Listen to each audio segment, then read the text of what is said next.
All right. What's up, everyone? Welcome back to another PE Live. Hopefully you guys enjoyed the music. Somebody was asking what the music was. Just look up Xenoblade Chronicles X. Xenoblade Chronicles X, that was the music. Just download the whole soundtrack or go look at the whole soundtrack online. You'll hear all the cool tracks.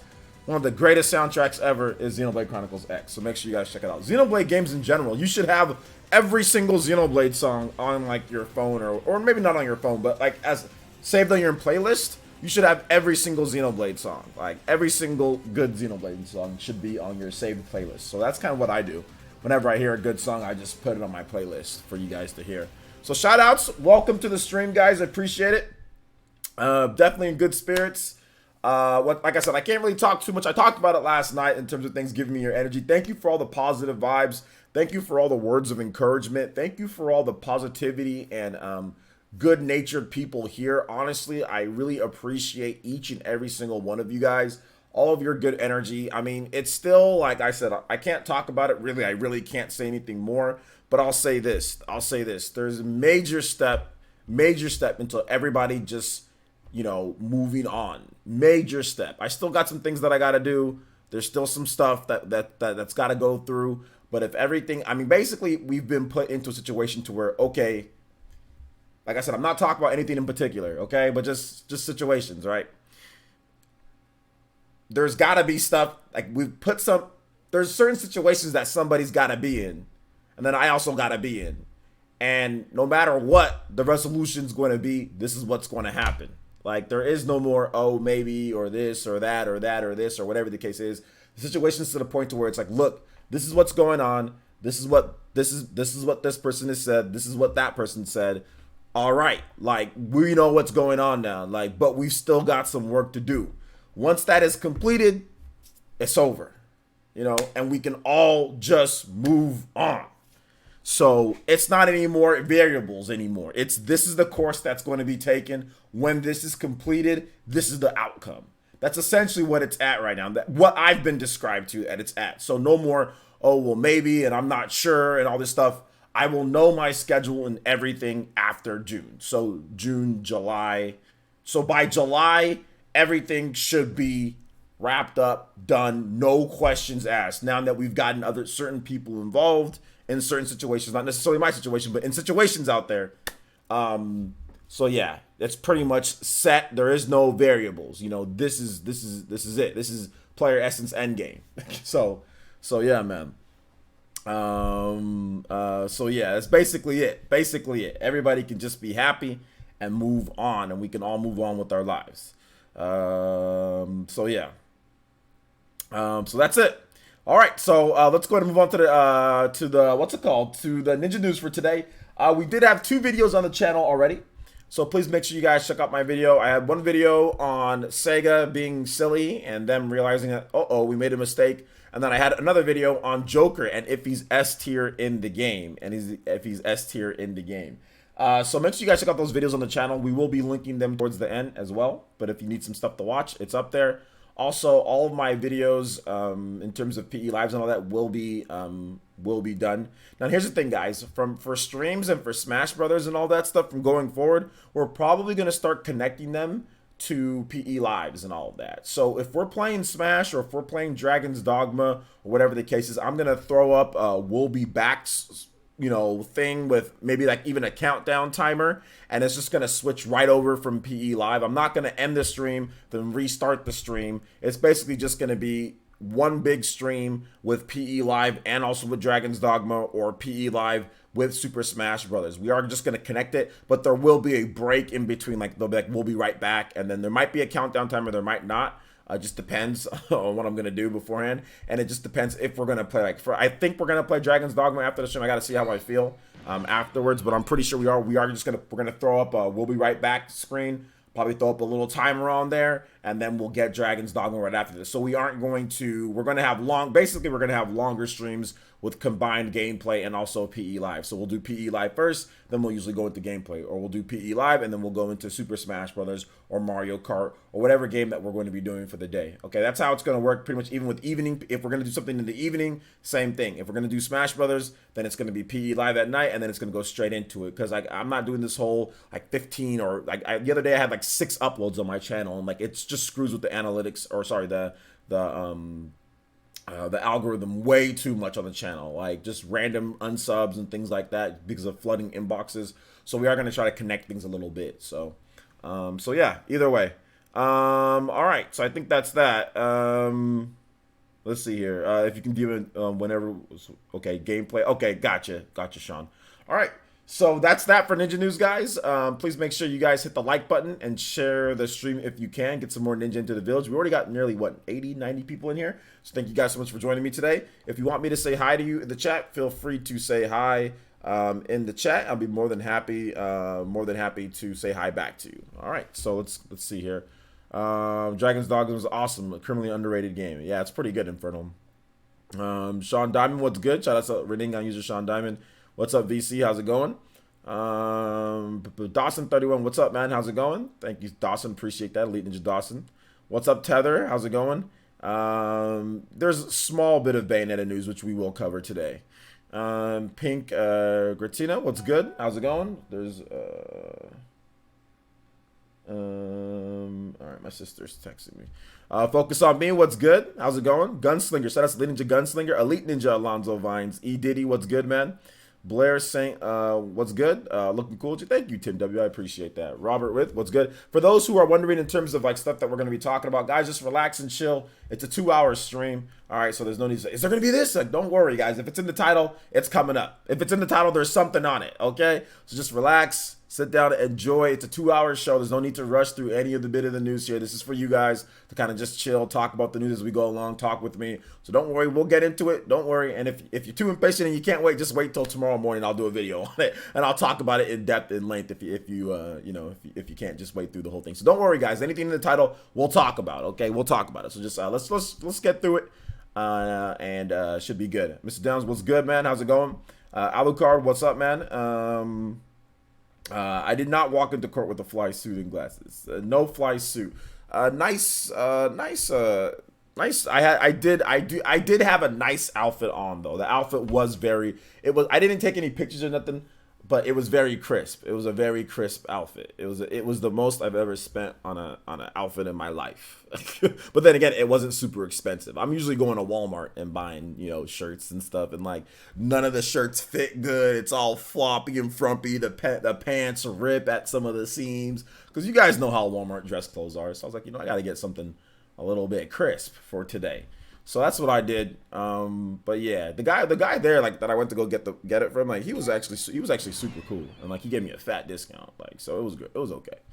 It was okay. But yeah, like you can just clearly tell, like, if you're somebody who's ever like, worn something that costs a little bit more compared to something that costs cheap, like, it's like a night and day difference. Like, my dress shoes that I bought, they're actually comfortable. Like, but I always hated wearing dress shoes. I'm like, man, these are uncomfortable. These aren't nice. But no, it's just because they're cheap. You know what I'm saying? Like, you get them from Walmart, they're not gonna feel good after you wear them a couple times, or after about a few times, or they're gonna get all jacked up at the tips and all that stuff. But like actually wearing stuff that was fitted, and like they take your measurements, and it felt nice to wear, I'm like, oh man, I can get used to wearing dress clothes. But I've always, for my whole life, always worn like cheap clothes from like Walmart and stuff when it comes to dress shirts and all that, and it's never felt right, unless it's like a polo. Polos are great, but like not like dress shirts, like with button ups, with collars and all. It's never felt right. It's either been too big at the neck because I don't want it choking me, or it's been too small. It's like, I can't breathe, you know what I'm saying? So it's like it was pretty cool to actually get something kind of nice,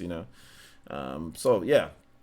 Konatari, what's good, man? How you doing? Travis Touchdown, what's good? Diego, what's good, man? How's it going? Thank you guys for the subscriptions as well. Link and 06 and Cameron Kroom as well. Thank you guys for the subscriptions. I appreciate that. Twitch boys, I'm about to see you guys in just a bit. Give me 1 second and you guys will pop up. I actually accidentally forgot to bring up the Twitch boys. I see you guys though. I see you. I see you. Yo, what's up, Murdoch Loco? How's it going? What's up, T Dude, Mr. BDS? What's good, guys? Thanks, guys, for showing up today. Thank you. The Artisan, what's good? Ben G, what's up, man? Dress the way you want to be seen. Always a good lesson to learn. Yeah. Well, I mean, Walmart. Here's the thing, though, guys. Like, Walmart clothes will look good. Like, it's not like they look bad. Like, if you go to Walmart, if you go to something to get like dress shirts, and obviously, not everybody is in the position to be able to. I mean, I'm not even in the position to be able to afford, stuff like that. This was like a one-time type of thing, for the most part. But like I said, I'm really conservative when it comes to things, guys. I'm super, super conservative when it comes to things. So, I mean, I wanted to make sure that things fit and I was comfortable when I was there because I thought it was going to be like a long, big old thing. But, like I said, it's a situation to where I'm happy. I think that it's the best resolution for everybody involved. And I think that everybody can just move on and we can all at least try to be happy. You know what I'm saying? So I think that's basically what it comes down to is like, who's going to be everybody involved? Can we get to a situation to where we're going to be happy and to where like we can just finish this, So I think today was a major W in that step. There's still some stuff like I said that's got to go down, but at the end of the day, like it's going to be a lot. It looks like things are going to go positively, so that's good. So that's the Fairy Tiger with the first donation of the stream, and he used super chat. Thank you so much, Fairy Tiger. I appreciate it. Shout out to the co-captain of the Viking Nation. You can use whatever you want. You are the co-captain of the Viking Nation. So thank you for the 10 SEK. 10, but no message, Fairy Tiger. No message. Did you want a song or something? Let's see here. Let's go ahead and put you here. Fairy Tiger. And then we have the 10 SEK. I don't know what. I think that's $1. I think that's $1. I think it is. So there you go. Thank you so much. All right. So nothing happened, Sam. Don't worry about it. All right. So let's see here. Knight, what's good? What's good? Beetlejuice, what's up, man? How's it going?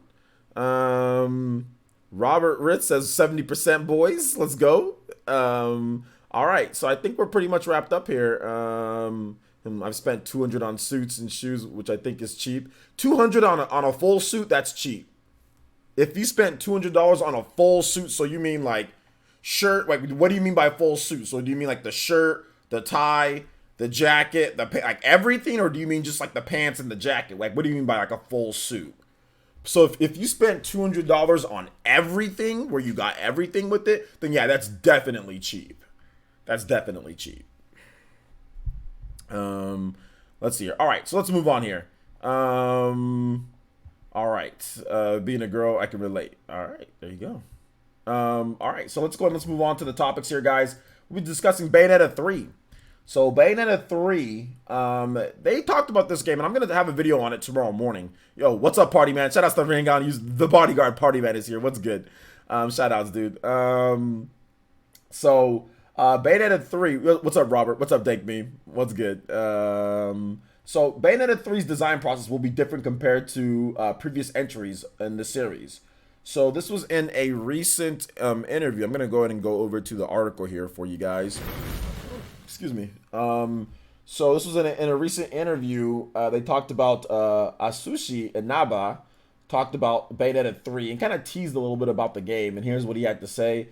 In 2019 will be an incredibly important year for us. Speaking directly to the number of titles we may or may not announce, I can say it's going to be a year of some major new approaches, new challenges, and new methods for us. Basically, we're building a new foundation that in later years will pay dividends. What this usually means is that they've got a new engine. That's usually what that means. We're building a foundation, a new foundation that in later years will pay dividends. They're either building a new foundation or they're building a new way of monetization, or a new way, not monetization, but new way of game development process that's going to make things faster or make things more efficient, or basically like a snowdrop engine, right? Or basically like a proprietary engine for them, for their games that they're going to use. That's what it sounds like. Or it could even be like a financial type of structure. But it sounds to me like major new approaches, new challenges, and new methods for us. So to me, that sounds like a brand new engine that they're going to be using for like all of their different action games, right? Instead of this game using this engine, Nier using this engine, this game using this engine, they have like a Frostbite or something like that. So I'll be talking more about that in the probably in a video tomorrow, a dedicated video tomorrow, because I actually have I have a little bit more that I'm doing some digging on this one here, guys. So the video will be ready tomorrow morning. But that's what that's what I'm thinking from the beginning. That's what they're trying to say. He says, for us, new challenges are going to be very important. So there you go. And Naba also said that Platinum is currently designing something that has never been done before and is truly unlike anything else. So whether that has any relevance to the Switch remains to be seen. However, now he also talked about the Bayonetta 2. So he said that Bayonetta 3 will involve a change in design process based on Platinum's experience creating the first 2 entries in the series. So design involve a change in design process. All right. So I think I kind of know what that is too. Let me kind of go back to this. Basically, the design of Bayonetta. This is how Bayonetta is laid out, right? When you play Bayonetta, you start up a chapter, right? You go into the chapter. You have verses. Each time there's a battle sequence, it goes dun, finishes with the music. After the battle sequence, you get a score layout, right? And then you move on to the next verse. And then there's hidden verses in there, right? That you can go and you can fight and get extra bonuses or whatever for your end ranking. And that's basically how it goes. And then it goes in chapters. Chapter 1, Chapter 2, Chapter 3, Chapter 4. So it's set up that way. A way that they could be doing, which, like I said, I'm doing a little bit of digging and I'm finding out, I think they want to get rid of that process of chapters, verse, this. I think they want to throw that away. I think they want to have it to where you just hop into Bayonetta and it's a seamless adventure throughout. And maybe you get grades, and then maybe your grades just pop up, you know, at the end of a certain play thing here, or a certain situation. It'll be like, oh, this is what you got for that segment or that boss or whatever the case is, or maybe it's a live score, something like that. But I think they might want to do away with that structure. Here's what I'll say about that structure. Very kind of dated at this point, right? I don't think many gamers, when you're talking about like from a broad appeal, kind of want to play games like that. If you're playing an action game, you probably just want to hop in and then you just want to go through the game and then just have certain save points and just have like a continuous story instead of stop, start, stop, FMV movie. Not FMV movie. Okay, full action movie. Okay, this cinematic chapter, verse. Like it kind of leads to you wanting to like replay over and over, or you want to say, okay, that didn't go right for me, or okay, well, what was that part, or which it at least just basically, like I said, it's cool for some people, but at least a kind of like a segmented type of game, right? There's so many parts and breakages and this and that. I think they kind of want to do away with that. That's what I think. Because he said that Bayonetta 3 will involve a change in design process based on Platinum's experience creating the first 2 entries in the series. So I'm guessing that based on what they've done before in the structure, they want to change the design of how they do it. Because that's how Bayonetta games are always laid out. But why would you want to change that? I'm thinking they want to create a seamless experience. That's what I'm thinking they want to do with Bayonetta 3. We'll have to wait and see on that, though. So yeah. Shout outs to Fairy Tiger with another dollar donation, and he said $1 through Streamlabs this time. Shout outs to Fairy Tiger. That does make you the top stream ninja, so we're just gonna go ahead and leave that up on there. And he says play something Sega. All right, we'll play something Sega. Does Bayonetta counts, right, since that's basically Sega? Or actually no, we're gonna play some Sonic. Play some Sonic.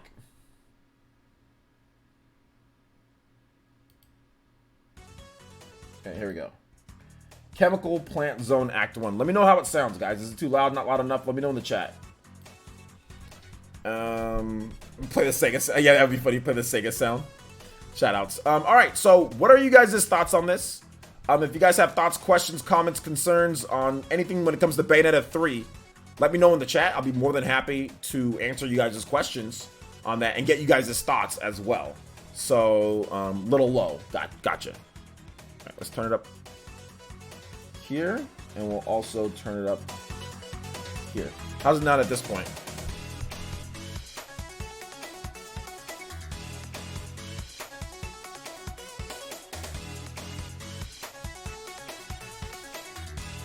Perfect. All right, good. All right, so anything on Bayonetta, guys, before we move on to the next topic?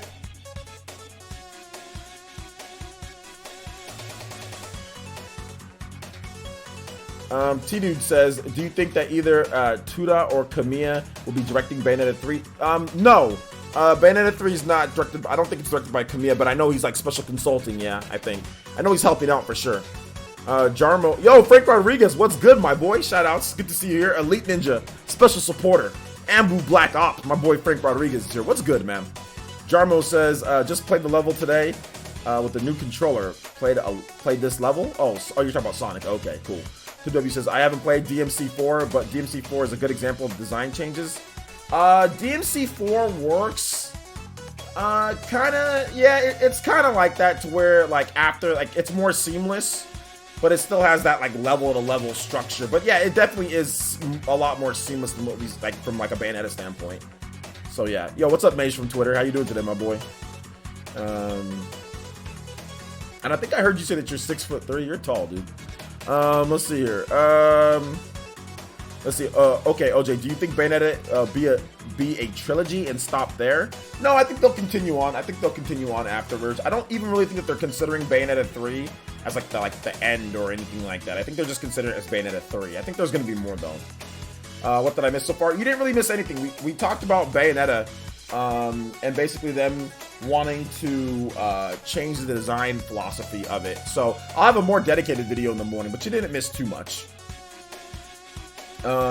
We just talked about it. You just missed what we talked about in terms of Bayonetta. We talked about, I can't keep on repeating it over and over. So if you guys want, just go ahead and just rewind the stream just a little bit, and then you can hear what I said about Bayonetta 3, because otherwise we're just going to continue people just hopping and saying, is there Bayonetta news? Like, I just talked about it. Now we're on questions about what I just talked about.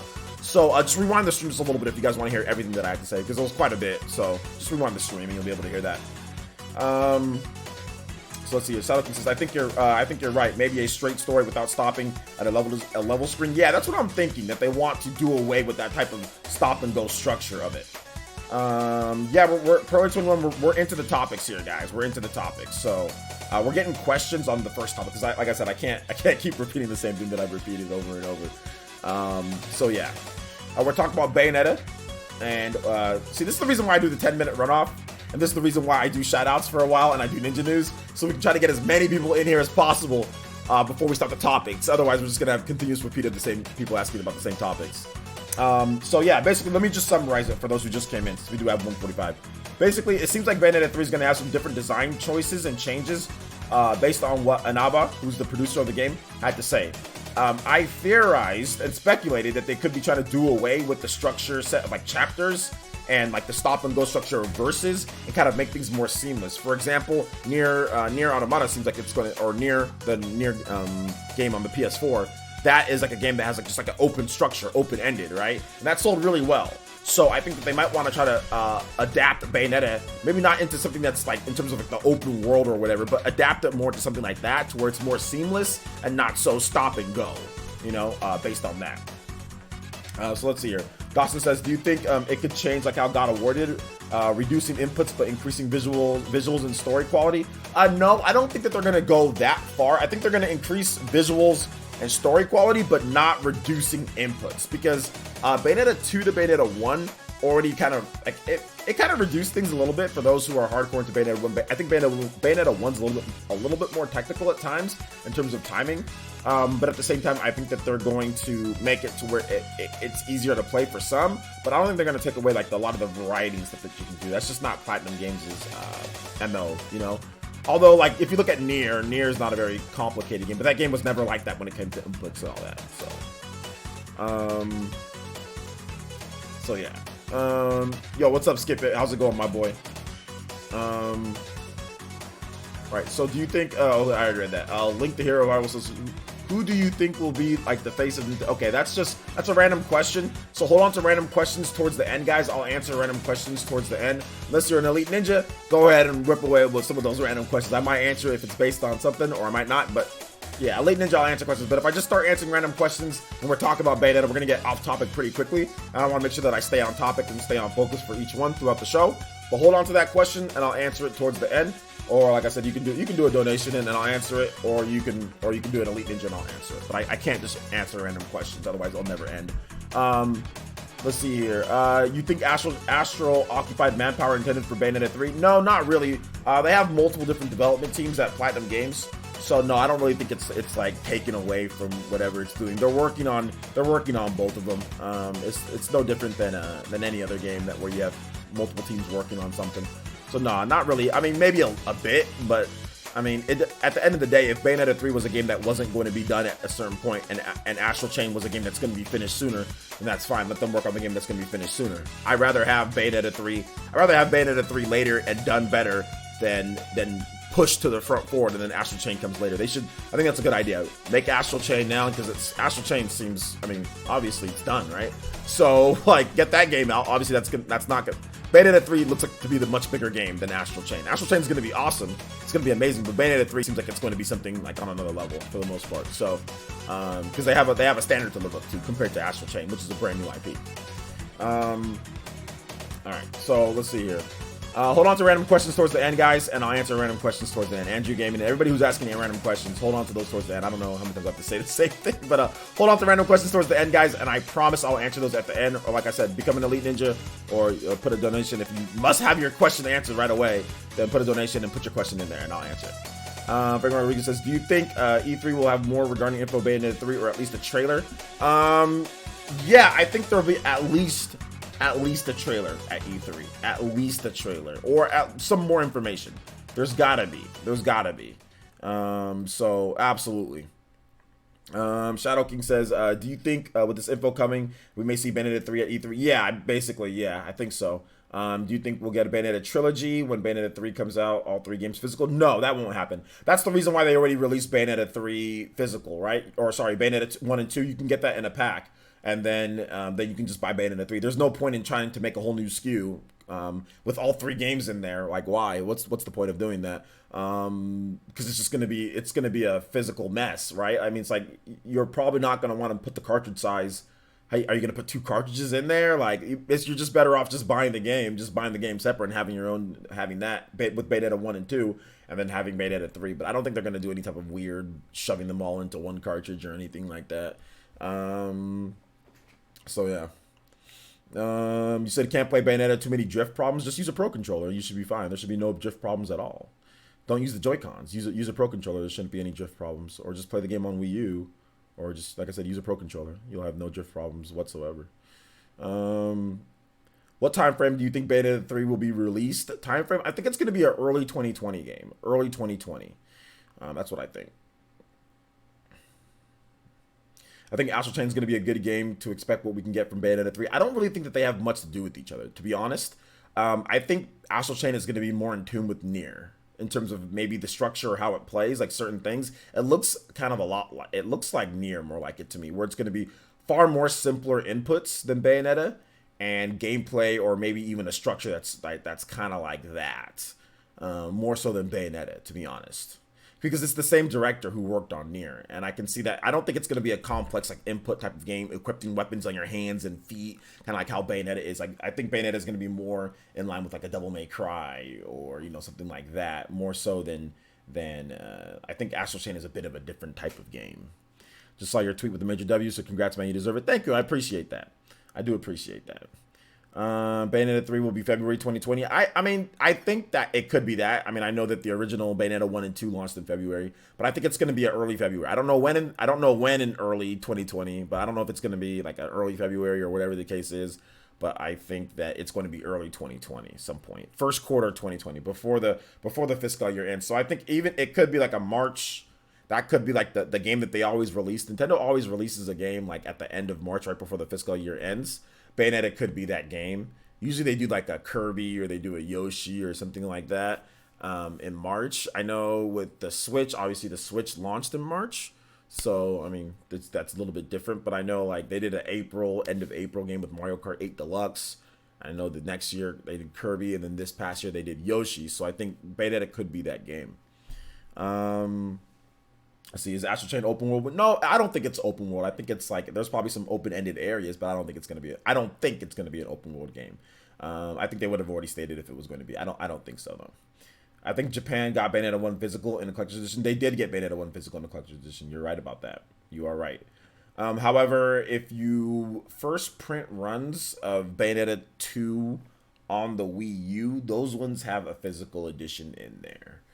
So if you can track down one of those, and if you got a Wii U, that's a physical edition of Bayonetta 1 for you on a Nintendo system. But yeah, those are hard to find because that was definitely a all right, here you guys go. Here's a, this is a, you guys wanted it, Bayonetta 1.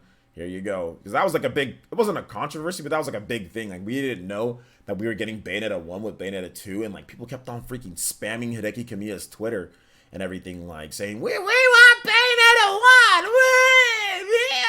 1!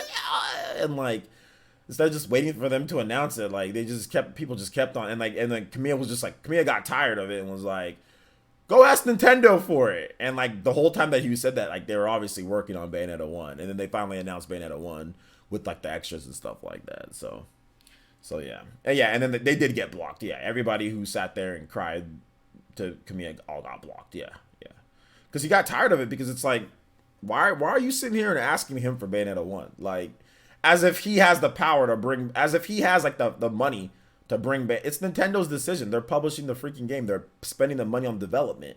Like, if you want Bayonetta 1, then go ask Nintendo. Why are you asking Hideki Kamiya? As if he has that power to approve a Bayonetta 1 port. You know what I'm saying? Like, go ask Nintendo then. If you want something, go ask Nintendo for it.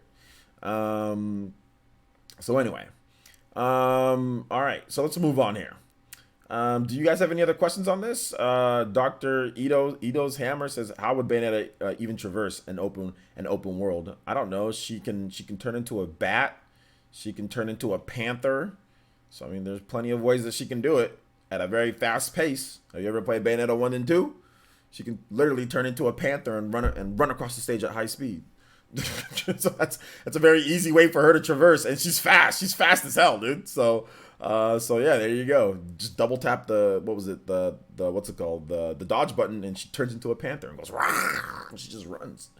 Let's see here. Donald Anderson says, I feel like Platinum has Sega syndrome too. Too many games in development where they should just focus on one or two games and make those great. How is Babylon's Fall supposed to fit into all this? Yeah, I mean, you could be right on that. Platinum is a big studio, though. You have to realize that Platinum has like 150 plus members, so you do have to realize that. So there's no reason for them to focus on just one or two games. You don't need, for the type of games that they make, you don't need 150 people on that one game. You have to remember, Xenoblade Chronicles 2 was made with 40 people. You know what I'm saying? 40 people. 40 people made Xenoblade Chronicles 2. All right, not saying that should be the norm, but that just kind of gives you an idea of like, okay, well, what can you do if you have an established base of an engine or a game, or know what you want to do, and you need to make a game. You don't really necessarily need 100-something people to make this. Now, I know Western development has us all thinking that, yeah, you need 10,000 people to make one game, because like one Assassin's Creed game takes 1,000 people, but like you really don't need 152 people working on one game. I mean, that's enough for at least 2 to 3 games, to be honest. Maybe even more. I mean, if you split teams up into 50s, so I mean like one team of 50, one team of 50, another team of 50. I mean, if they got 150 people working there, that's enough to have at least 3 games. I mean, you don't necessarily need, and then you have like people that are, directors that are looking over multiple different things that can help with it. But you actually don't need like a gazillion people on the quality of the game that they do, like when it comes to like Bayonetta, because they don't spend the type of money that Western studios spend on games. They don't spend the type of money like on like the voice acting and graphics like these type of dudes do. I mean, unless they're given that money, of course, unless they're given it. So yeah. Let's see here. Glad you were in high spirits. I'm always in high spirits. Kardashian says, what did I miss? You kind of missed a little bit. Kind of missed a lot. Great video on Sega. Thank you, Richard Pena. I appreciate that. All right, so let's go to any other questions when it comes to Bayonetta. Shadow King 1982 says, was the Japanese version that came with Bayonetta 1 have English, or was it pure Japanese? The Japanese version should have it in English, I think, but I'm not 100% sure. You got to check Play Asia or whatever for that. I forgot to say thanks for sending over the LAN adapter. Yeah, it's coming. It's coming. I just saw. I've been behind on messages, so yeah, it's coming. Make sure you use it though, Jumpmon. I mean, because you should already have a LAN adapter, so make sure you use it. Link, the hero of Hyrule, says questions. You ready for the next topic? I think I'm ready for the next topic. All right, so we've got a new trailer and release date for Bloodstained Ritual of the Night. So let's go ahead and check it out here, guys. We're going to watch this new trailer. It's actually pretty funny. The trailer is funny, so if you haven't seen it, I think this will be a funny trailer to watch. So let's go ahead and let's get into this trailer for Bloodstained Ritual of the Night. And we got a release date, so we'll talk about the release date as well.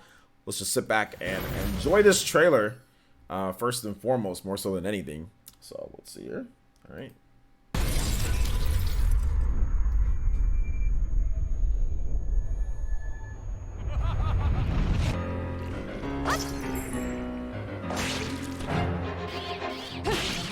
Oh wait, hold up. This is probably really small for a lot of you guys, the text. So let's go ahead and let's get it to where it's like that. And let me just go ahead and make my reaction stuff smaller. We'll just make my screen a bit smaller here. All right, so here we go. All right. So now you guys can probably see it a bit better. Read some of the messages.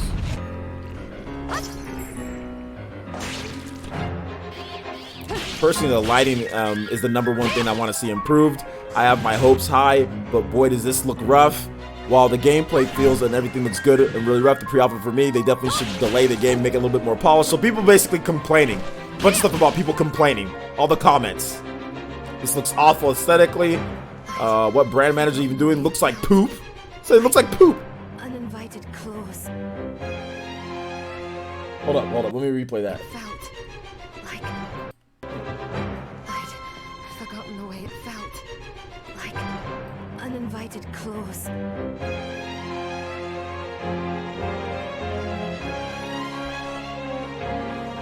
Natuloy ka, Nay!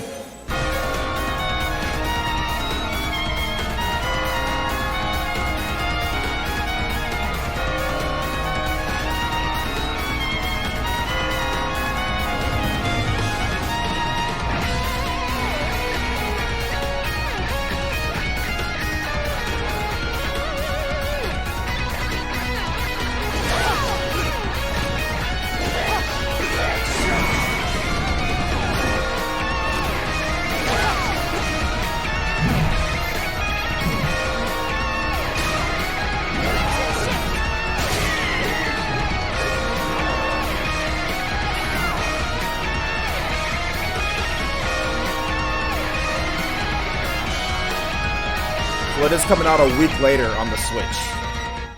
The Switch version comes out on the 25th. They're all the same price, $39.99. Now here's a couple problems though. While this is all fine and dandy, the game is looking a lot better. The Switch is probably going to look just about as good as this. However, I think it's come at a great cost for the Switch version of the game, because I don't think they have the money or the time in order to make the Switch version 60 frames per second, or they'd have to downgrade the graphics quite a bit. I think if the old graphics stayed in line, I think the Switch version would have been 60 frames per second with what they were going for. However, this is obviously not a simple looking, 100% like simple looking game. I still think it should be 60 frames per second on the Switch, but it's not. It's already been confirmed to be 30. Now, could there be an update in the future? There could be. But that's the only issue that I have is like, okay, people emphasizing graphics. Well, unfortunately, it got our frame rate cut to 30. You know, so very unfortunate for the Nintendo Switch version of it, the game, because it's at 30 frames per second instead of instead of 60 frames per second. So I'm gonna be purchasing the Xbox One version in addition to I already have a backer Switch version of the game just because I want to be able to play the game portably. So I think portably it won't be a problem, but when it comes to actually like streaming the game and everything, I'll probably just stream it on the Xbox One.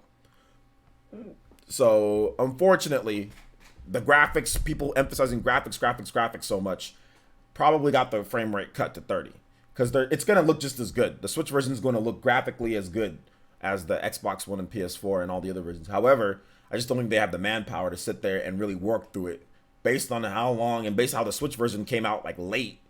Essentially, like the Switch dev kits and all that came late. This game was supposed to be on the Wii U. You know what I'm saying? Like this was a Wii U game. So the fact that they had to switch over, the fact that, you know, there's just so much going on with this game and so much work that they had. I mean, I've never seen so much, dude, there was just so much pressure on these developers, like, to get this done, because it's been however many years. I mean, you're sitting here talking about a game that made $4 million, and people talk about the graphics as if it's a game that's supposed to be, like, made with, like, a $15 million budget or something like that. This is an indie game, and people are crapping on the game with the graphics and everything as if it's a freaking 30, 40, 50 million dollar game from EA or something like that. As if it's like Mass Effect Andromeda, or if it's like, I mean, like I was a little upset with how many people. I mean, I get it, you want the graphics to be better and everything, and I understand that you want things, but Jesus Christ, man, like I think it was a little excessive for the budget of the game. It's not like people are acting like the game was like a million, like $500 million to make or something like that. It's not. It's a freaking indie game, you know. So it is what it is. Let's see. I'm in for the Switch version. I don't care about 30 frames per second, but to be 100 fair, if Nintendo can get Smash and Bayonetta 2 to run at 60 frames per second, they can definitely do it. That's true, they can, but they don't have the development. That's what I'm saying. This is the reason why I emphasize it's an indie game.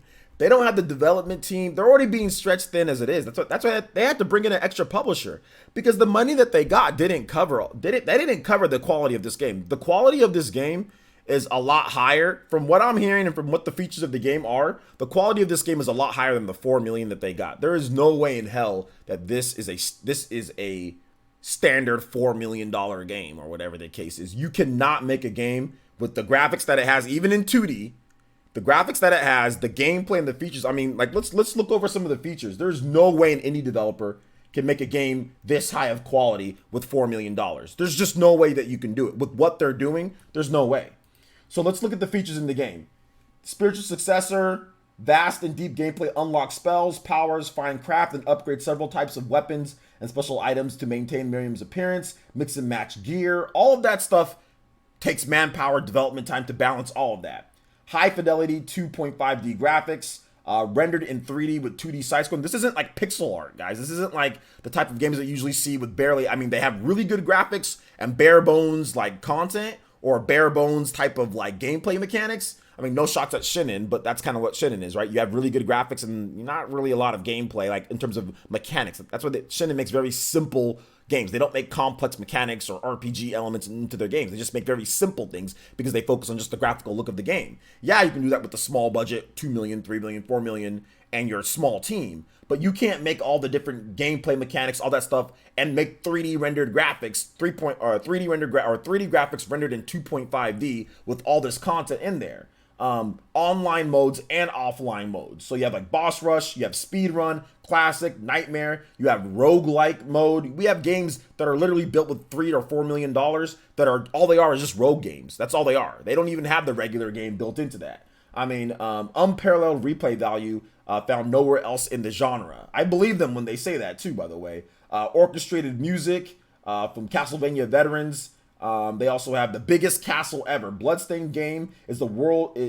Bloodstained's game world is the biggest of Koji Igarashi's entire career, so it's bigger than Symphony of the Night and all the DS games, with a map size almost 2 times as big as Symphony of the Night. There you go. Multiple characters to choose from. Aside from the dynamic Miriam, there's a secret playable characters awaiting discovery. So this is a fully featured game. There's no way you do that with $4.5 million or whatever they got, you know?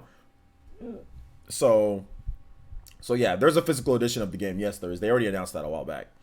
Love Empath says, I personally like the old art style. Do you think that it'll be playable along with the new? Hold up. Do I think that'll be playable along with? No, it's not going to be playable. The old art style is just bad. It's not as good as graphics. It's the same art style. The art style is the same. It's just the graphics are better.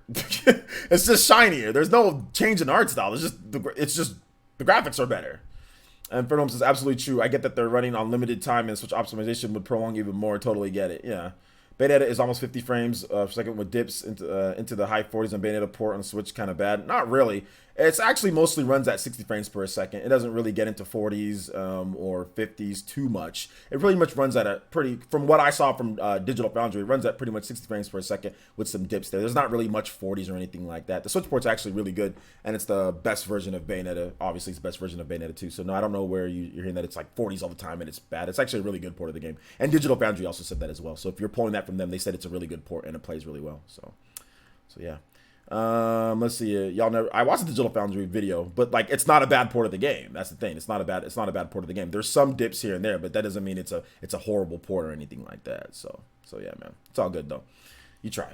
Let's see here. Moving on. Shadow King, and you forgot to mention that they did say that it's an amazing port of the game, and most of the time it plays 60 frames per second and it plays solid. You forgot to mention that.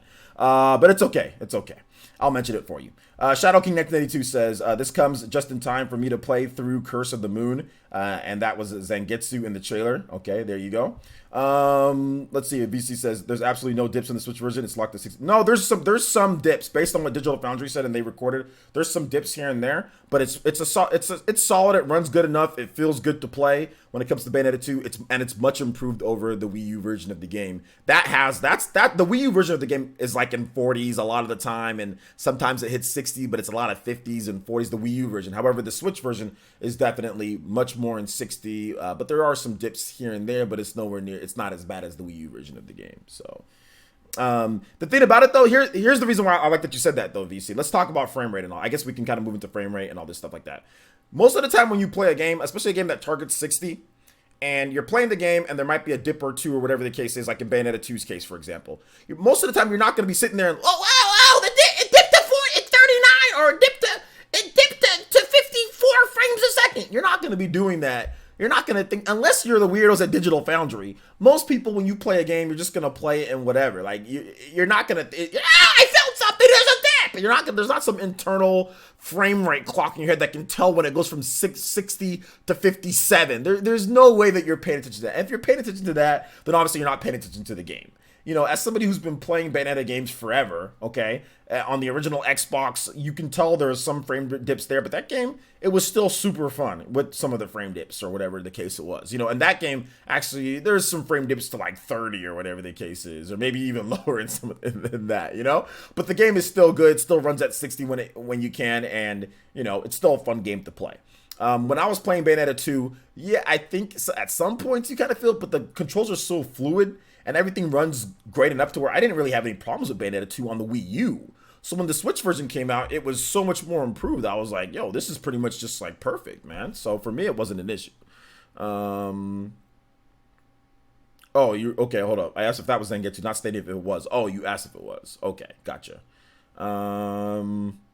Let's see. No in handheld mode it dips in the big boss battles, OJ, but docked it's great. Well, no, but you made it seem as if it's a horrible port of the game, and you made it seem as if they didn't speak positively. Even in portable mode, the game still runs really good. You're saying, oh, well, it's kind of bad for the port. No, but they still said it runs good, and it still runs better than the Wii U version of the game. So you're sitting there and saying that it's a bad port when it's in handheld mode, when it's actually not. That's not the case, and that's not what they said. You're making up your own. Thing based off that. You're using Digital Foundry for what you want to use them for, but then making up your own assertions based on it and not saying everything that they did say, though. That's what I called you out on, nothing else. But if you feel that that's the case, that's fine, but just make sure that you say everything. You cherry picked one thing, and then when I told you, well, wait a minute, no, that's not the case. You didn't mention handheld and docked. You added that in now after I called you out on that. So just I mean, like I said, I see what I get it, but I mean, if you're going to say something, then be particular about it, because you didn't say anything about handheld and docked. Now you added that in after you got called out on it, because you're wrong. So, but anyway, moving on. All right. So, let's see here. I Love Empathy says, would it be okay if they make a live action Fire Emblem movie? That's a random question. Hold on to random questions towards the end, and I'll answer those random questions. Let's see here. Let's see here. Any other questions you guys have when it comes to when it comes to any of when it comes to Bloodstained Ritual of the Night, anything when it comes to those type of topics? I missed the release date of Bloodstained. Actually, I didn't even say it. Let me talk about it. So the release date of Bloodstained, so on PS4, Xbox One, PC via Steam, and GOG, it's launching on June 18th. So that is an interesting date. Oh man, that's an interesting date. Hopefully I can get it a little bit earlier than that. So it's launching on June 18th. For the Switch version, it's launching the next week on the 25th. So June 18th for PS4, Xbox One, PC, and GOG, and then June 25th for the Switch version of the game. Let's see, questions. Do you know for sure the Switch version isn't? They came out and said that it's not 60 frames per second. 505 Games came out and officially confirmed that. They said that it's 30. But it's gonna probably be the same graphics as the PS4 and Xbox One version of the game.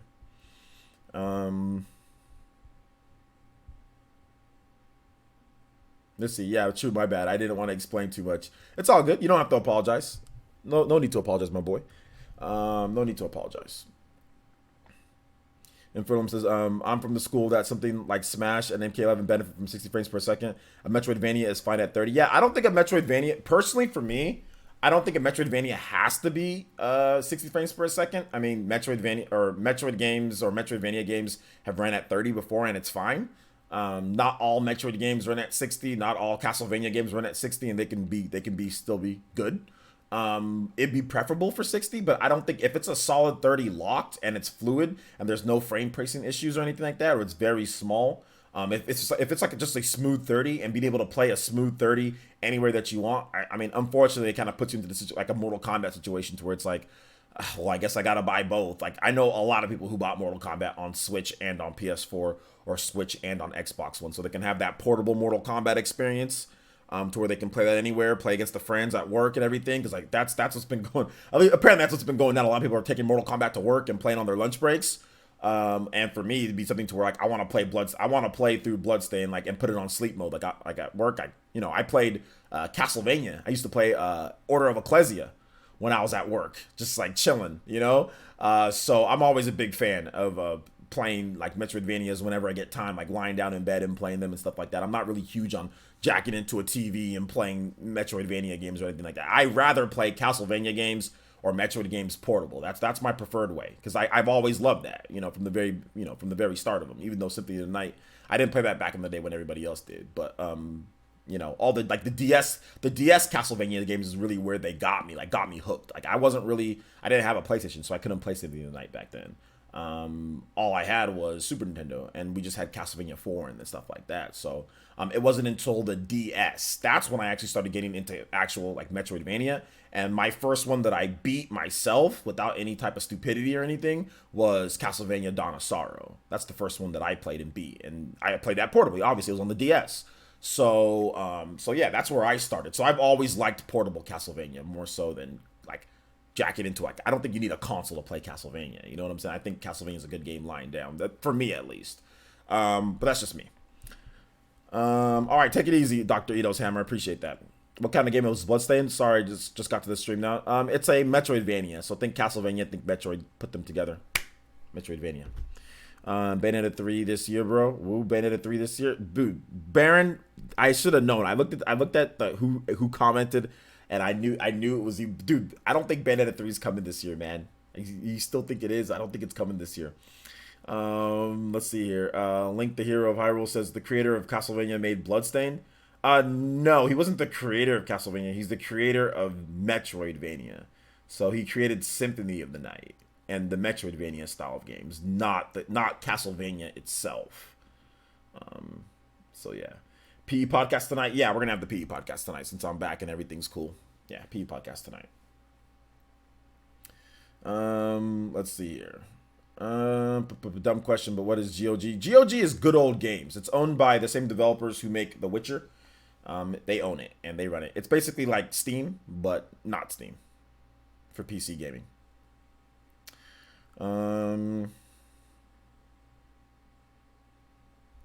So yeah.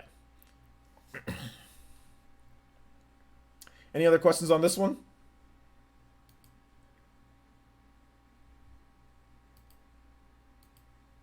If not, we can move on to the next topic, guys.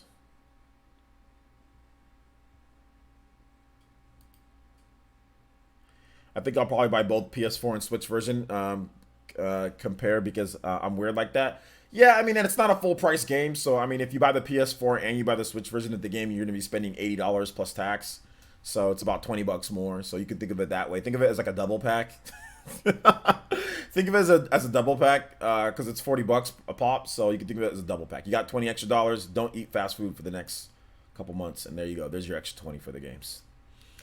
Let's see here. I'm not answering any random questions, guys. So I'm not answering random questions right now. So let's see here. JC Swarm says, player since will Bloodstained live up to the hype? Will Bloodstained live up to the hype? For some, no. For some, yeah, it will. For some, no. I think that some people are expecting way too much out of this game. Like some people are expecting it to be like the freaking greatest game ever. That's why you have all these people crying about graphics and stuff like that. But hey, if it pushed them to, I mean, we got multiple delays. I don't know if it was worth. At the end of the day, I don't think that graphical polish was worth the delays. But hey, whatever. As somebody who's an original backer, I was not expecting this game to be like the greatest looking game ever. I mean, people still out here buying Symphony of the Night, playing Rondo of Blood, saying this is great, and then out here crapping on graphics, on Bloodstained Ritual of the Night's graphics. But hey, whatever. It is what it is. A lot of times consumers, sometimes they'll give you $20 and say, give me, I want high end Anthem graphics. You know what I'm saying? Like then they it's not the same type of thing. So, but so either way, whatever. Let's see. Bloodstained Curse of the Moon is such a great game, so I expect Ritual of the Night to be great. Yeah, it should be good, but it's gonna be like Bloodstained Curse of the Moon is it's so much smaller scale compared to Bloodstained Ritual of the Night. I mean, did you see all the features that this game has? I mean, Curse of the Moon it's cool, but it doesn't have anywhere near the amount of content as this game. So,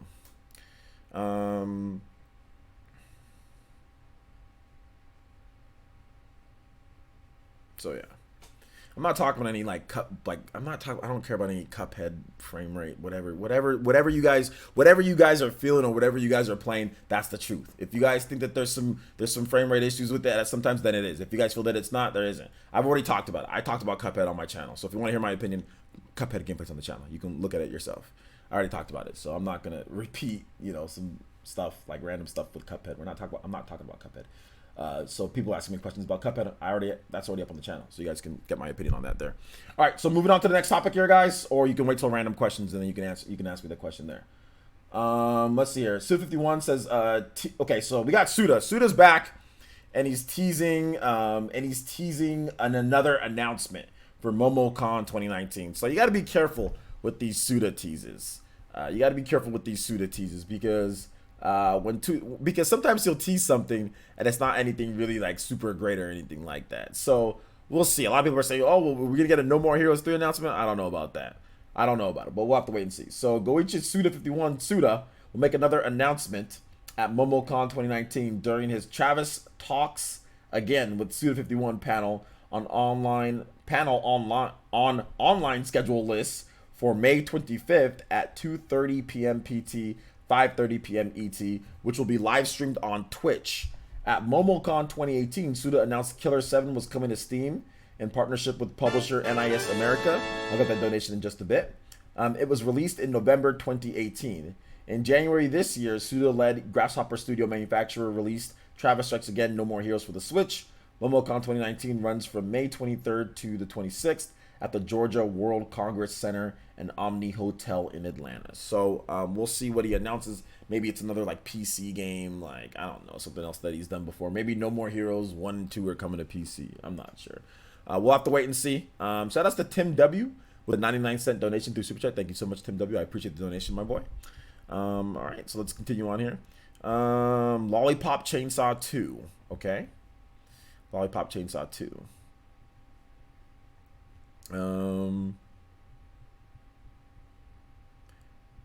Let's see. No More Heroes 3 would be cool, but I want Killer 7 to get a sequel because that game is fire. Dude, I don't know if Killer 7 is ever going to be, fixed at all. Like, I don't know if that's not fixed, but like, I don't know if Killer 7 is like, if that's like, that might be like a dead franchise, To me, that could be a dead franchise. So we'll have to wait and see on that one. Let's see here. The best part of the trailer is when Iga-san threw the glass down and said, "That man is savage." Yeah, it's pretty cool. Yeah, it's pretty cool.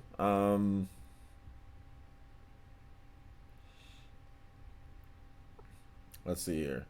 All right. Any other questions when it comes to MomoCon and Suda51 and on that? If not, then we can kind of move into like other stuff or like random topics and all that. So yeah.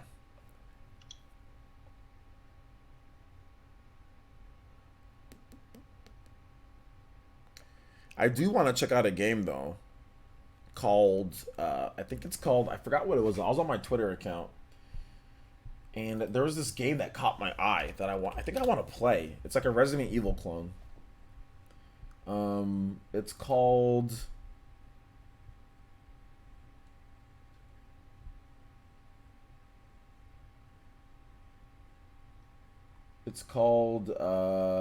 Residents of Evil.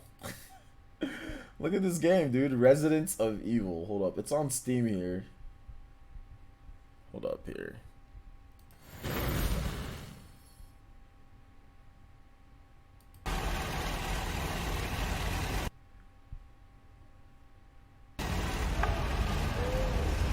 My name is Alicia Wallace. And I will find out what happened to my daughter. At any cost. Wait, is it called... Wait, it's not called Residents. It's called Them and Us. Sorry, Them and Us. Controlled. Them and Us.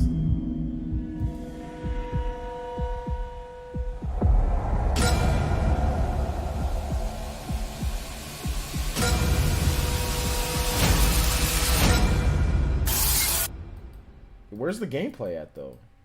Hold up. Yeah, there's no gameplay in this trailer. Hold up. Let's see here. Alright, here we go.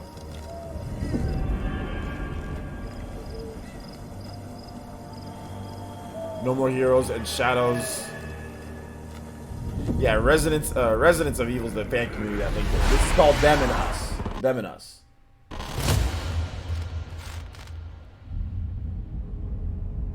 It's like old school Resident Evil. Solve puzzles.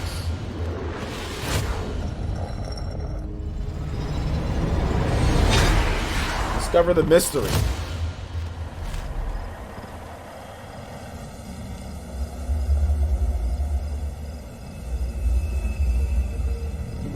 RE6? I don't know, it doesn't look like RE6 to me.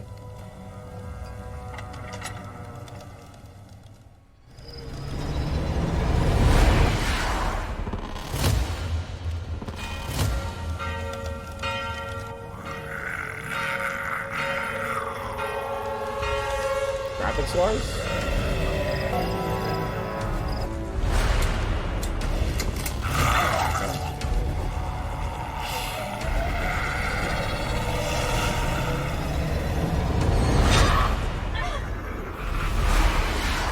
Cut them.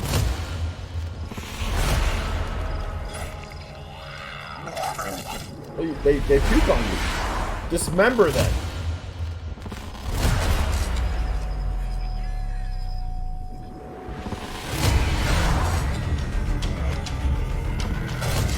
Oh.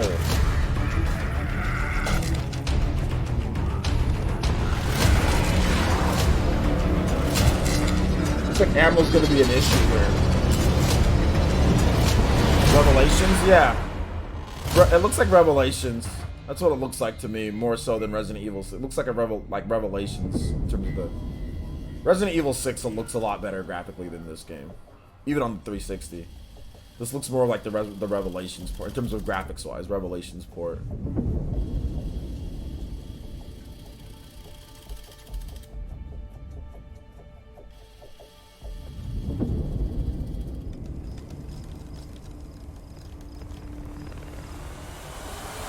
It could be a fun little game to play.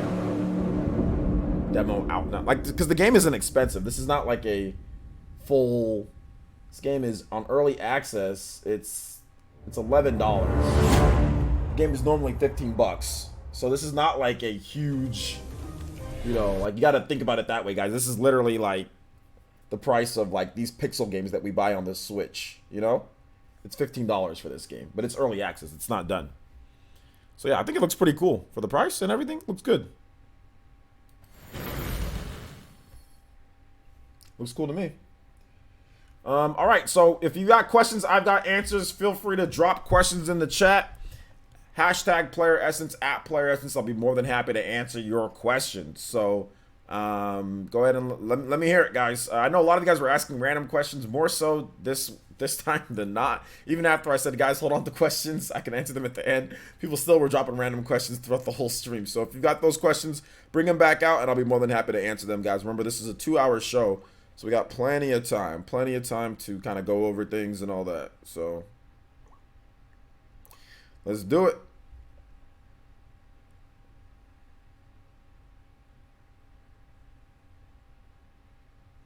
Did you get a chance to see the Borderlands 3 gameplay yet? Yeah, I already saw it yesterday. It's cool. But I mean, like, I'm already ready for the game. Like I don't need to sit there and watch a bunch of gameplay over and over for the game. Like I don't like doing that anymore. Like if I already know that I'm gonna buy a game because I'm gonna like the game, then just give me the game. I don't need to see constant gameplay or all that. So yeah, I saw it. I watched a little clip, watched a few minutes. Looks good. Moving on.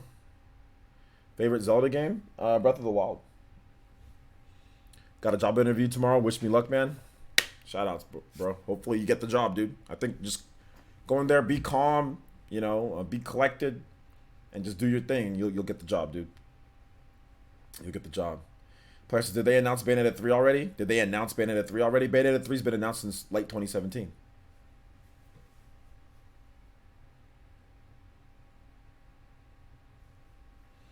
Wave Symphony says, should I pre-order Bloodstained? Also, do you think there will be a collector's edition? I don't think there's a collector's edition for anybody that's not like a backer. So no, there's not going to be a normal collector's edition. And look at the game. Did you see the trailer for the game? If you like Metroidvanias, then yeah, pre-order the game. A date? I mean, no, there's not a date yet. If there was a date, then it would say Bayonetta 3 dated in the title of the video. If there was an actual date, it would say Bayonetta. We just talked about some of the design concepts and things that they said that they're going to be changing with it, and I speculated on what that could be. I'll have more of a full video kind of going over my findings tomorrow morning. But no, if it's something never gets like a date, trust me, it'll be in the title. It'll be like Bayonetta 3 dated. It's not just going to say Bayonetta 3 in the title. It'll say Bayonetta 3 dated. So yeah. Batman says, rejoice for that news from Sega, fellas. Sega is just, yeah.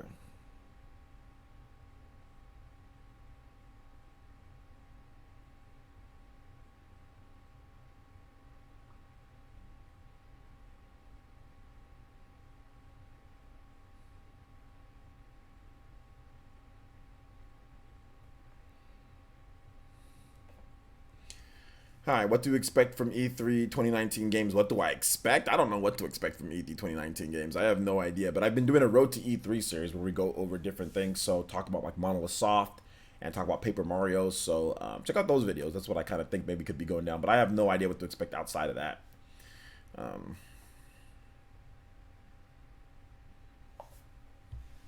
You read the title Bayonetta 3 dated as well? Let me see. It says Bayonetta 3. And then there's a full stop, and it says there's like a bracket, and it says Bloodstained Ritual of the Night dated. How did you read it as Bayonetta 3 dated? There's a full stop, there's a space, a full stop, a bar. It's clear. It says Bloodstained Ritual of the Night dated, and then there's another bar clearly separating the topics. I don't get how you read Bayonetta 3 dated. I don't understand that. Did you, Andre? I don't understand how you guys read it as dated. I don't want to clickbait you guys with stuff that's clearly not there, but I didn't see it as that. But my bad if you guys read it as Bayonetta 3 dated. I thought I clearly separated it. But my bad if it was that way. My bad. I'm sorry. Let's see. How were the sales for Travis Strikes Again? Back? LOL. How are the sales? They didn't announce the sales, so we don't know how it was. Shadow King says, how well does the Switch need to sell in Japan to convince Nihon Falcom to release Trails of Cold Steel? Trails of Cold Steel, or even Trails in the Sky for the Switch. I don't think the sales matter. If the sales matter, then they would have already released it on the Switch.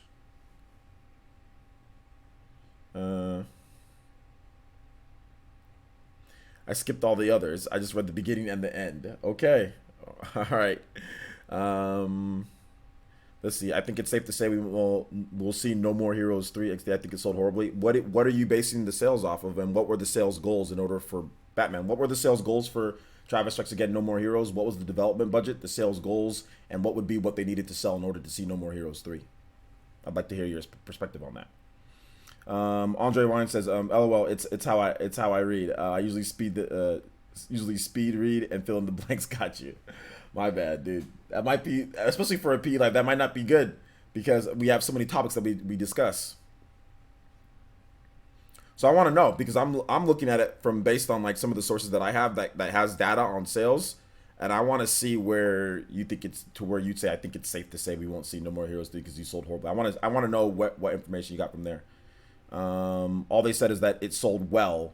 They would make No More Heroes 3. when the game released, I didn't even see it in the best sales on the Switch eShop. Well, one thing, let me correct you on that. They didn't say that if it sold well, they would 100% make No More Heroes 3. They just said they're kind of looking at that to help out with it. It was kind of more PR, more so than anything. And I'm surprised that you got tricked by a simple PR statement when it comes to those type of things. When it sold well, we don't know what well means. Obviously, they just want it to sell good. And they want to sit there and bait you guys into buying and saying, well, if we buy all, everybody buys this, then we can get No More Heroes 3. So that's just Suda playing politics. Oh, God. Give me 1 second, guys. I have to answer this real quick. Give me 1 second. And I'll finish up with that. 1 second. Hello? Hello?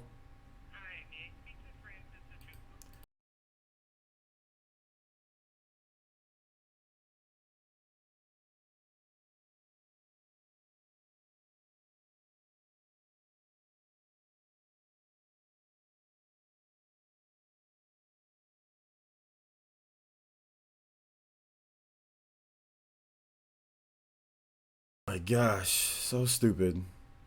I already muted myself, guys. The mute takes a little bit of time before it goes over to you guys. I already muted it. Calm down. Anyway, what you guys hear and what actually is happening, sometimes it's not always one-to-one, so just keep that in mind. Anyway, moving on. These stupid salespeople keep calling me, man. Like, they call me at the worst times, so I've told them a million times, like my internet company, stop calling me. Stop calling me for this and that. Like, stop calling me. I don't want your stupid TV packages and all this stuff like that. Like, they keep on trying to sell me on this stuff, and I tell them that I don't care.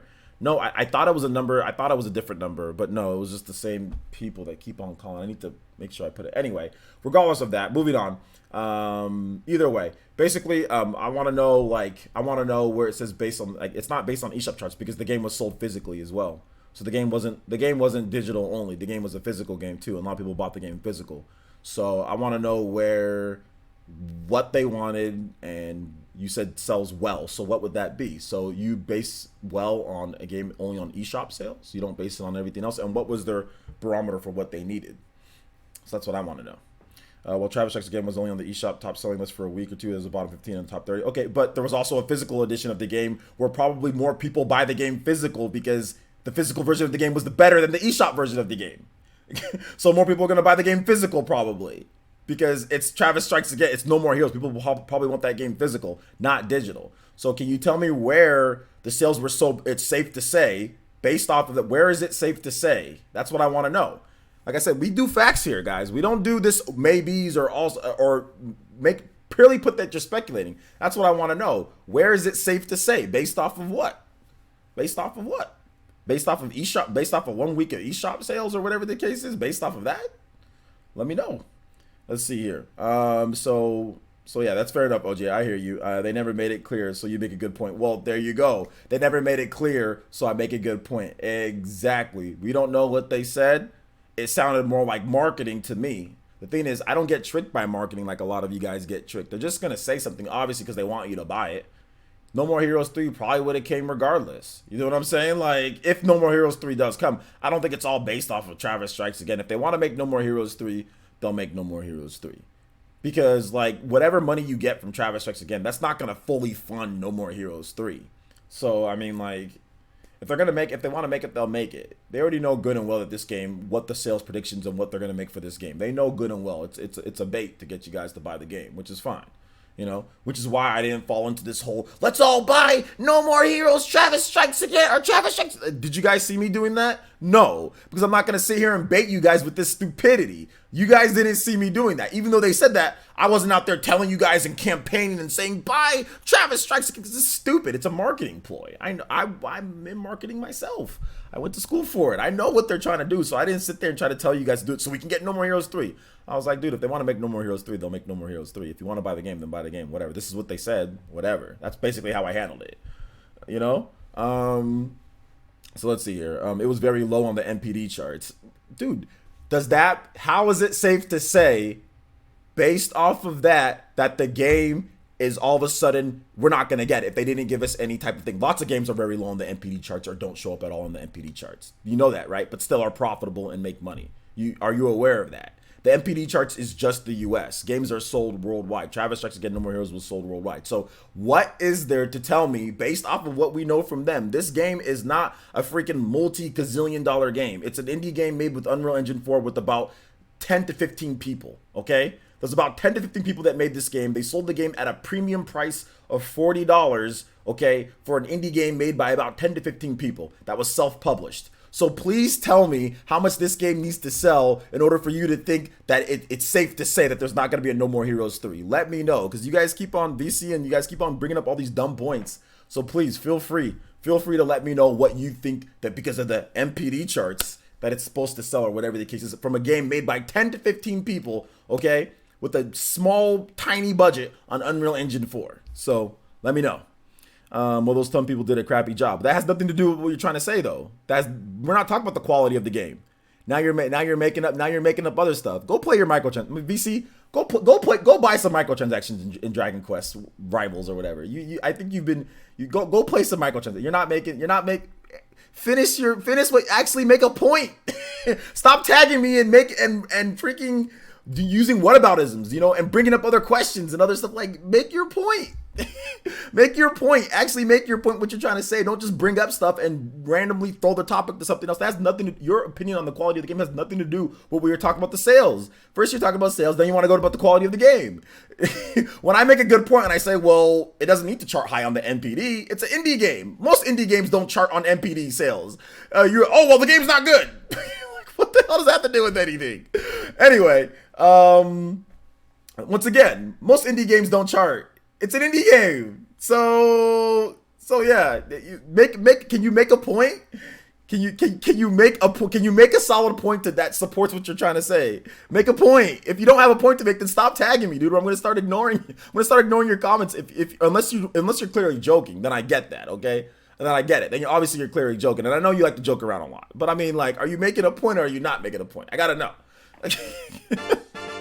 Shout outs to Elvis G with the $5 donation. Thank you so much. VC is not gonna be fired. Maybe VC go back up. No, he's not gonna be fired. I just need to know if he's actually trying to make a point or not, because he's changing the topic. We didn't talk about the quality. If you think the game is, if you think the game sucks, that's fine. I mean, you're the same guy who crossed out Fire Emblem Three Houses. I mean, and you promoted a microtransaction game instead of Fire Emblem Three Houses. This man literally crossed out a god tier game and said, go play a Japanese microtransaction game. So, I mean, that just goes to tell you what VC thinks at times. You know what I'm saying? Mental health awareness is something that is very, very important. I said this on Twitter. You know what I'm saying? So, I mean, like I said, I'll never let you live that down, VC. I'll never let you live that down. I'll never let you live that down that you crossed out. I can't.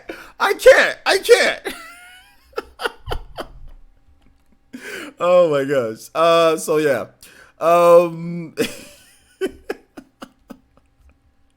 Let's see. Shout outs to Elvis. I appreciate the $5 donation, dude.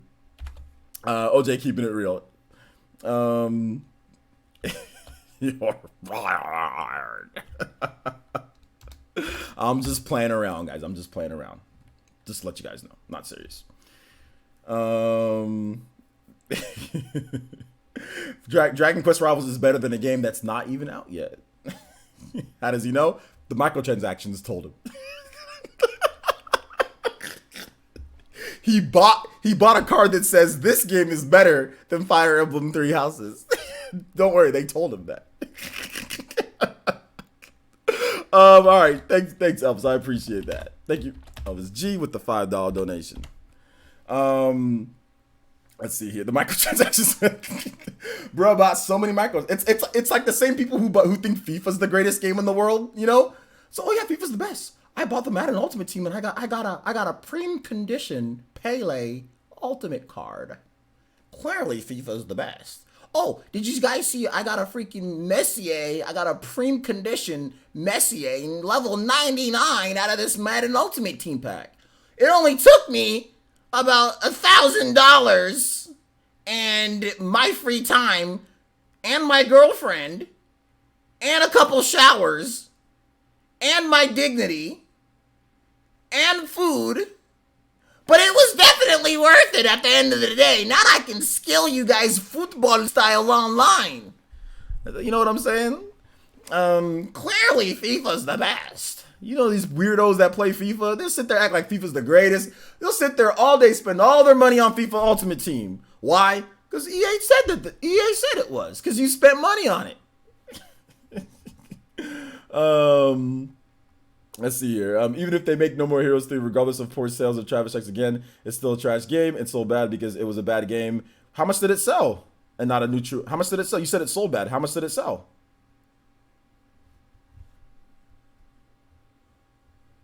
Give me the sales numbers for the physical edition and the digital edition. Give me the sales numbers.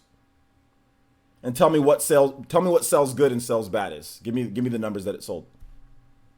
Forgot to donate before. You said Travis Strikes Again will never get another game. Shaking my head. Only way to change OJ's mind. LOL. What? Forgot to donate before you said. Hold up. I never said that. What are you talking about? How do we know that Fire Emblem Three Houses is good if it isn't out yet? Well, there you go. We don't, I guess, right? Also, FIFA is the greatest sports game ever without microtransactions. FIFA is the greatest sports game ever without microtransactions. All right, if you say so. Yo, Jetty! Jetty unlocking! The Renegade!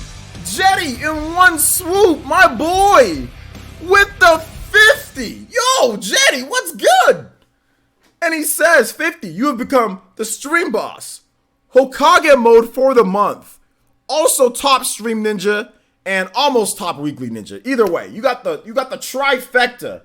The trifecta on player says, thank you so much, man. Yo, let's go, Jetty. And he says, I missed a bunch of your streams the past week, so I hope this makes up for it. Smiley face. Yes, it makes up for it.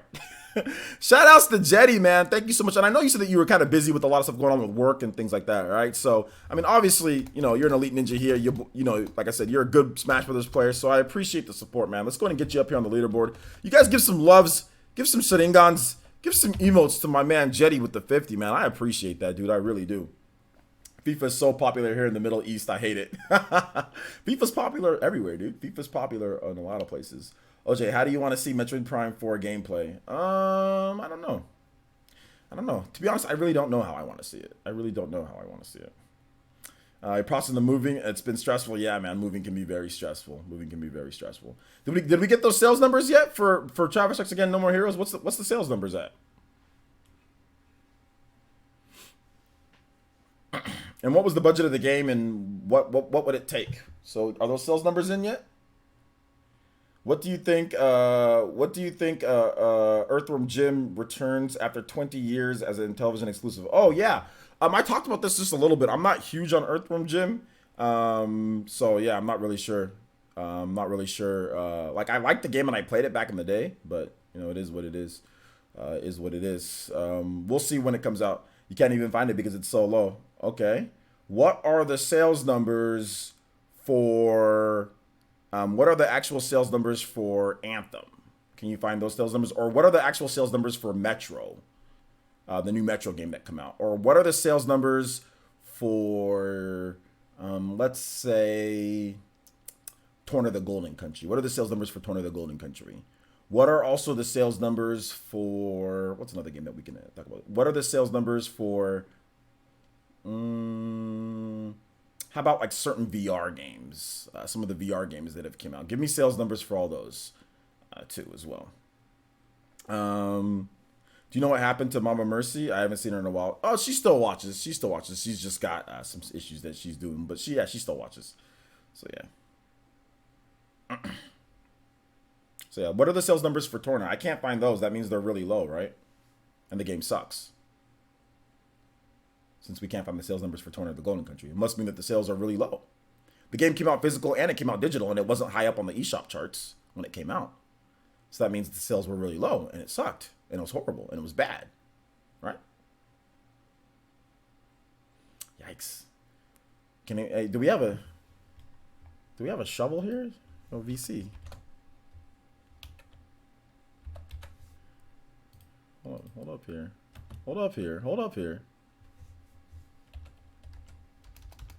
You got a shovel emote? There's no shovel emote. Get this man the shovel. Keep digging. Keep going though. This is fun. Where's the sales numbers for Torn of the Golden Country? Must have sold like trash then, right? Why does digital have faster loading times when a game than a physical copy? Because of the memory because it's what it's running off of.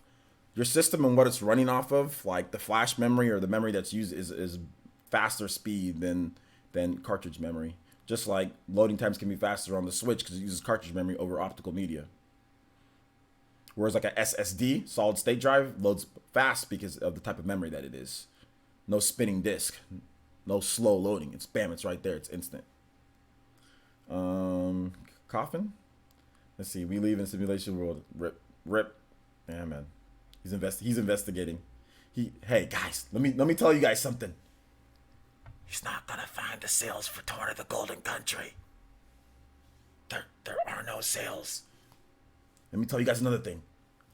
A lot of games that sell sometimes don't get sales numbers. Sometimes companies don't announce sales numbers. Sometimes they do. Sometimes they don't. It's a secret industry trade. From what I searched, Anthem was the best-selling games of February with over 2 million copies sold, so that's way more than Travis Strikes Again. So 2 million does not. What are the full sales numbers though? And how much did Anthem cost to make compared to Travis Strikes Again? Compared to that, how much did it cost to make compared to it? Because they wanted to sell 5 to 6 million copies of that game, and you're saying that they've sold about 2 million copies of that game. So how much did Anthem cost to make, and what was the profit from that? So you're saying 2 million is way more than Travis Strikes Again? That's fine. 2 million is way more than Travis Strikes Again. How much did Travis Strikes Again cost to make compared to Anthem? And that game sucks too, by the way. Anthem's a very trash game as well, which you bash Travis Strikes Again for being trash, but then you also brought up another game in terms of sales numbers. That game's trash too. So how much did that game cost to make, and did they make their money back on that game? I ain't researching more than I did look it up on Steam. So I mean, like I said, VC, what are the sales numbers for Torn of the Golden Country? You said that Travis Strikes Again sales were so low you can't find them. So then what are the sales for Torn of the Golden Country? So any game where you can't find sales numbers, that means they're so low, right?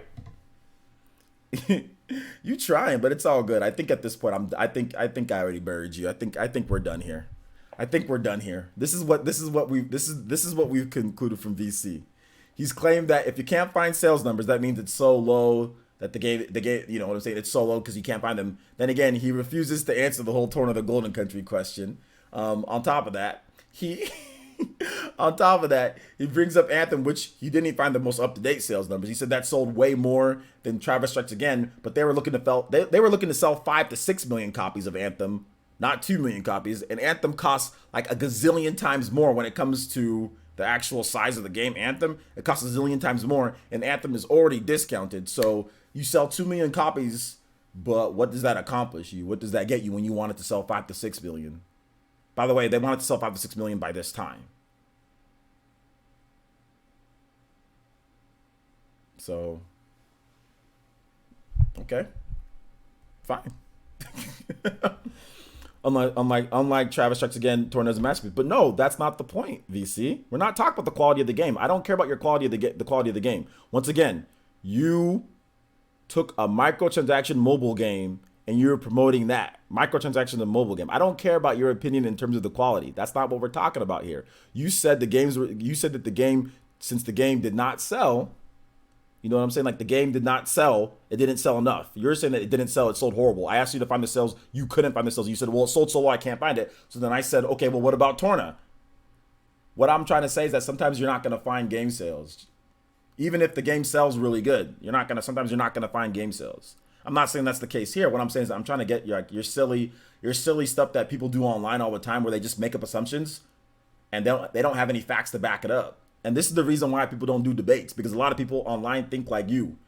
They'll sit there and they'll debate all day about things. And then when you ask them for actual facts or numbers, they can't tell you. Then they'll revert back to their opinion. Oh, well, the game sucks. That happened all the time, right? Like it happened with I'm going to call his name. I'm not going to call him Blank Rez. It happened with Blank Rez. It happened sometimes like when I was talking to Nintendo Prime on our debate that we had. It happened with Retro Death. They'll sit there and just revert back to their opinion. When you get beat when it comes to facts, you'll just revert back to your opinion. And then you'll push your opinion as fact, or you'll push your opinion as, well, this is right because it's my opinion. Nobody cares what if you think the game's cool. That's irrelevant. You play microtransaction mobile games and think those games are good, so that you can't even understand. So I'm not worried about your opinion on what you think is good or not in this situation. I asked for facts. You didn't give me anything. So there you go. Moving on. Let's see here. No, blank res. JC Storm says BioWare shutdown imminent. I don't know if BioWare shutdown's imminent. I'm not sure about imminent. You literally said Torna had low sales. No, I didn't.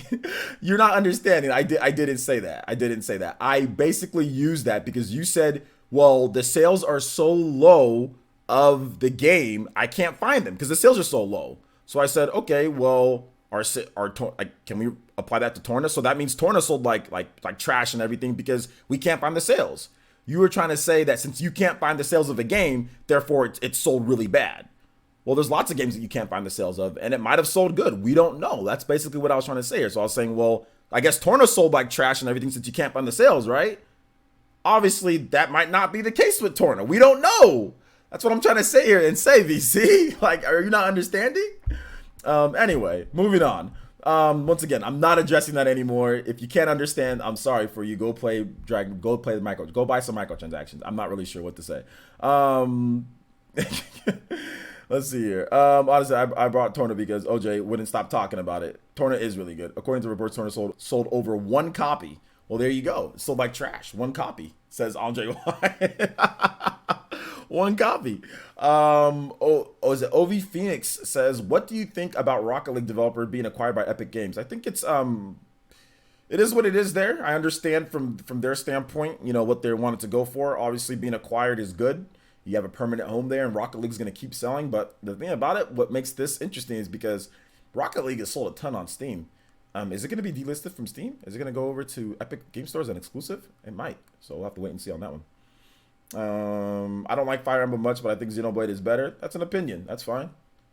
I like Fire Emblem more. A little. Well, actually, I like them about the same. But I think Fire Emblem has more polish to it at times. But at the same time, I think they're both really good. So, I mean, I don't really care. You guys' individual opinions are fine, and that's fine. But, like, you guys' individual opinions don't make one thing fact or another. You know what I'm saying? Like, no matter what you say, and that's fine. We're here to give opinions. But sometimes people push their opinion as fact. People push their assumptions as fact. And that's exactly what VCU is doing. He pushes his assumptions as fact. And that's what I said. And that's the reason why debates don't work. And that's the reason why debates don't work, because a lot of people debate just like VC. They'll say something, they'll try to prove it, they have no evidence, and then they'll revert to their opinion. And then they get mad when I try to say, well, your opinion, no, that's just your opinion. Oh, well, my opinion doesn't matter, and then I'm just like, no, that's not it. This is facts when we do a debate. This is facts. We're talking facts. We're not talking your opinion. Your opinion can be anything. There could be somebody that rolls into here and says, well, you know what? We've seen it. The Switch is the worst system ever made. There's no games. There's no support. There's no nothing. And then you can just sit there and be like, okay, it's his opinion. You know what I'm saying? Like, it's his opinion. He's got an opinion. Great for him. We see those people all the time, right? You guys see those people on Twitter. They got opinions. Everybody's got opinions. That's fine. I'm not here to debate your opinion. That's fine. I know you're not mad though, VC. I know you're not mad. I'm not mad either. I know you're not mad. Oh yeah, okay, because I know why you said that, because you're trying to it seemed like I was grouping you into the other people that got mad. Okay, my bad.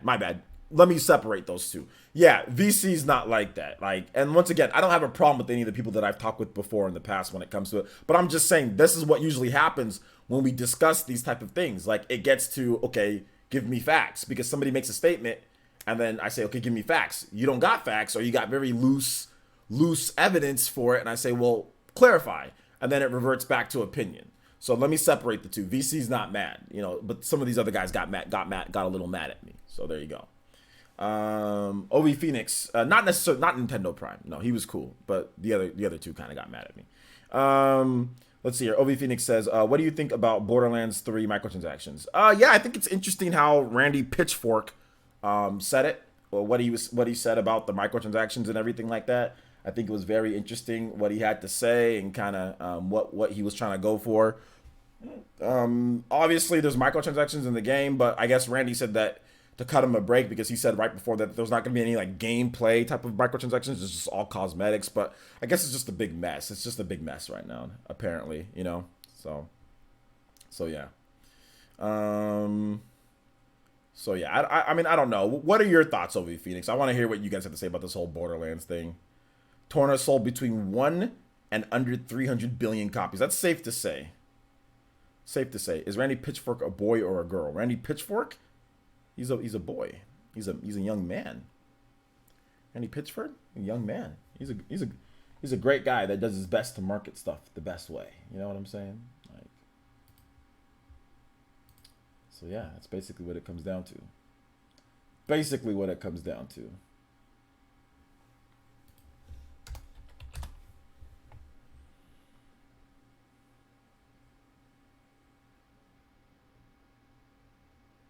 Oh my gosh, go crazy.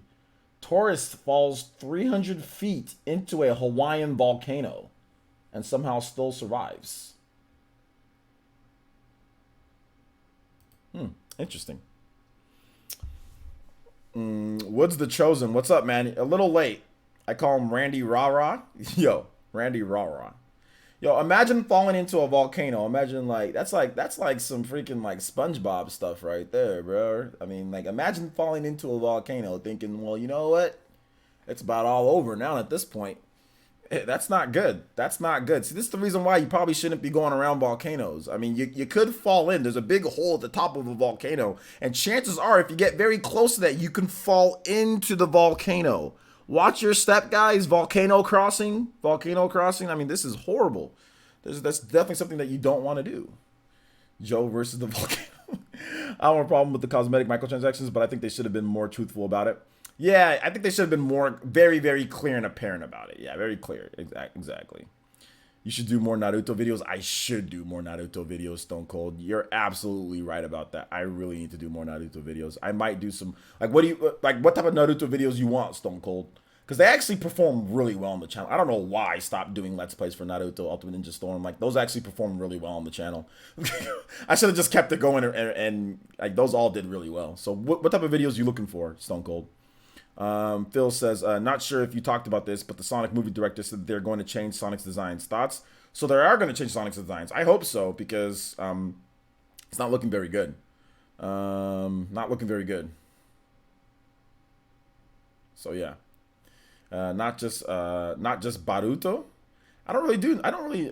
You mean Boruto? I don't really do Boruto stuff like that. So players is cosplay. Cosplay is Itachi. Okay. Clash of Ninja maybe?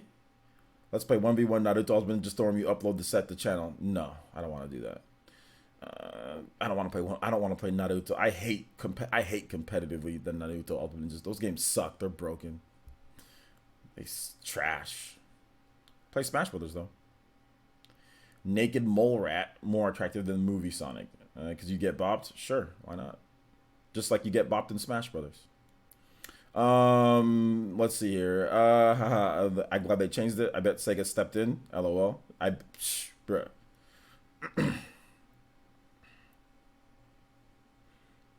Gangster's Paradise. Sonic from the Hood.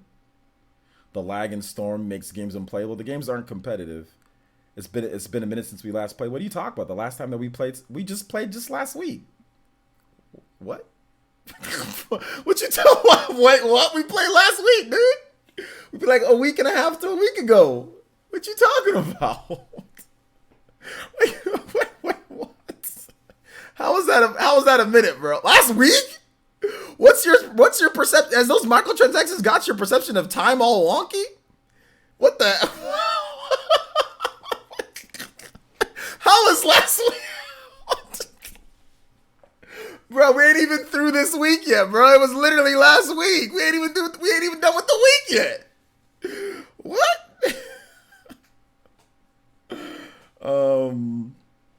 What's your thoughts on Crom? He has the hype died for him? I mean, I think the hype has kind of died for Crom. Yeah, I think the hype's died a little bit for him. Oh, you can't buy microtransactions when playing Dragon Quest Rivals in America. Stop. You can buy buy what? Japanese credit and buy microtransactions? If you have Japanese, you can get like Japanese eShop credit. I don't know how you be doing it, man. I don't know how you be doing it. Oh man, all I know is this dude play a game that he can't understand and has microtransactions, and he crossed out Fire Emblem Three Houses. That's all I gotta say. That's it. We need more sponsored tournaments. We do need more sponsored tournaments. Absolutely, Andre. I'm working on that. The only problem right now with sponsored tournaments is basically just getting the structure down. But we definitely need more sponsored tournaments. I plan on doing more of that stuff. That's why I said I'm going to connect PE lives and with gameplay sessions. So after this session is done, I'm going to play Dragon's Dogma, and then probably like tomorrow we're going to do like Mario Kart, or we'll do Smash Brothers. But yeah, we definitely need more sponsored tournaments. Probably like on Saturdays, sponsored tournaments. Absolutely. Try to get sponsored with Wendy's, man. I'm gonna try. VC made a Japanese account for those microtransactions. He did, man. He did. Obi Phoenix says, Randy Pitchford just confirmed that there will be no Borderlands 3 microtransactions at the recent gameplay reveal event. He said that there's no microtransactions, so that's a fine. A fine? Or you mean lie? Fairy Tiger donated $1 and says, I'm tired. Facts. Play Zelda Lullaby. Absolutely, Fairy Tiger. Getting ready to go to bed, my boy. I know it's, what is it? Ooh, it is 1 a.m. there? 12:19 a.m. in Sweden? Yeah, man, time to go to sleep. Probably got work tomorrow morning. All right, let's get you some music. Get you out of here so you can go to sleep. All right, so let's see here. Zelda's lol. You still can't understand what's going on in the game, VC. Whatever. You can sit there and beat people that are garbage or whatever at the game. That's fine. But you still don't understand what's going on. No matter what you try to sit here and say, still don't understand. Yo, Amazon with the Toby Blaster. Let's go. Avedon with the Toby Blaster says, my boy, music, Final Fantasy VII fanfare. Yeah, Avedon, we got to talk later, my man. I got to explain a couple things too. But thank you so much, man. Thank you for the $20 donation. You guys give some love, give some shout outs, give some shout-ingans for my dude, Avedon with the $20 Toby Blaster. Thank you so much, man. I appreciate that. All right, so here we go. Let me know how it sounds, guys. And then we're going to get Final Fantasy music after this. So we'll end out on those two. Where do you rank Little Mac and Diddy Kong for Smash? I think Diddy Kong is a solid B or low A tier. I think Little Mac is like a C or D tier. I think he's about a C tier character. People put him like the worst character in the game, but I don't think so. You just got to be really creative getting back to the stage. But he's so strong on the ground, you know. He's so strong on the ground. I wouldn't put him in like the worst character in the game. He's super strong on the ground. So I put him like a low C tier character maybe. He might be low tier, but playing well and he does damage. Well, yeah, he's very strong and he can do a lot of damage. It's just that he has no projectiles. He can get zoned out by, like, let's say, like a character like Wolf. He can just get zoned out by Wolf. Any character that has projectiles, really, that's stopping your tracks, Falco. He just has a lot of hard counter picks. Like, if somebody picked, like, Little Mac, I'll just pick Wolf and I'll just shoot lasers all day, you know? And I'll just avoid and do dash attack and shoot lasers. It's just tough. Link is the worst in Smash, or one of the worst. He's horrible. That's not true at all. That is you're more wrong than VC was this whole stream. Like that's not true at all. Link is actually a very good character in Smash Ultimate. Link's very good in the game. I mean, if you mean maybe Toon Link, but even Toon Link is actually getting a lot better. In Japan, there was a Toon Link player that I think like beat Leo or something like that. There's a really good Toon Link player in Japan. Toon Link, he's looked at as the worst Link out of the three, but I think still Toon Link is still like a B or C tier character. There are no bad Links, and all of the Links are good in the game. All of them are good. I just get a W now because you just gained a W, bruh. Oh my gosh. Yeah, I guess you can turn it into a W. Yeah, Link. I don't know MFS gameplay. I don't know where you heard that from or why you think Link isn't good, but Link is a very good character in the game, actually. So yeah, Link's actually really good. Link's here. Let me tell you the MFS gameplay. I'm not just gonna tell you that you're wrong. Let me tell you the reason why Link's really good. Let me tell you the reason why Link's really good. I'll give you guys a crash course and why Link is good in the game. I guess we can end out with this one. Link is a very good character in the game. Very, very, very good character in the game. And we're gonna boot up Smash, and I'm gonna tell you guys the reason why Link is good. And like I said, we'll finish off with this one, and then we'll get into some gameplay. I just do Smash, I guess, since we're already playing Smash, right? No, actually, no. I gotta beat Dragon's Dogma. I gotta get a review out for you guys. So we gotta play Dragon's Dogma. Sorry about that. No. Why are you telling me now the music's a bit loud? Why are you telling me now the music's a bit loud? Why are you guys telling me now the music's a bit loud? Dang it. All right.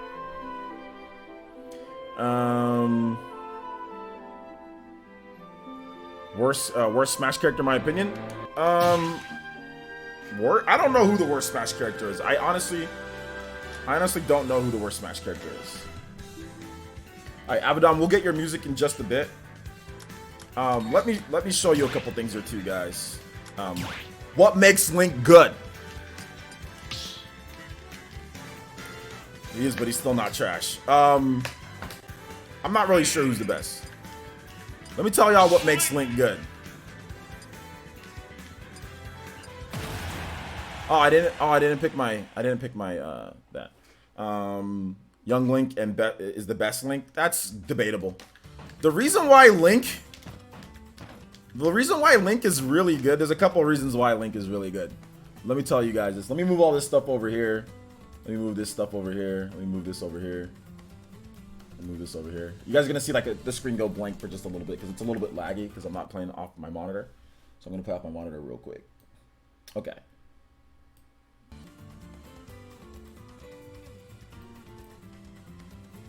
Alright, so let me tell you guys the reason why Link is really good in the game. Link is super good in the game. One of the reasons why Link is good, he has a regular grab. That's the first thing that makes Link good in this game. He has a regular grab. He no longer has a tether grab. The next thing that makes Link really good in this game, when you air dodge, what happens? It's hard to recover after an air dodge, right? So you can't spam stuff when you're off stage. The off stage like edge guarding game in Smash Brothers is a lot better than what it was before. Link has something in this game that a lot of characters don't have. Actually, he's one of the very few characters that have something like this, and that is a remote bomb. He can control when this bomb detonates. Now, remember what I said about off-stage game, right? If you air dodge, the chances of you getting back are very slim, okay? Link can manipulate how you recover back onto the stage because when he throws this, he can blow it up whenever he wants. So, the edge guarding game with Link, it's very tough to get back onto stage comfortably against Link because he doesn't have to go out here and try to gimp you, you know, like a normal character would have to do, or he doesn't have a predictable trajectory for his bombs and stuff, or for his edge guarding game.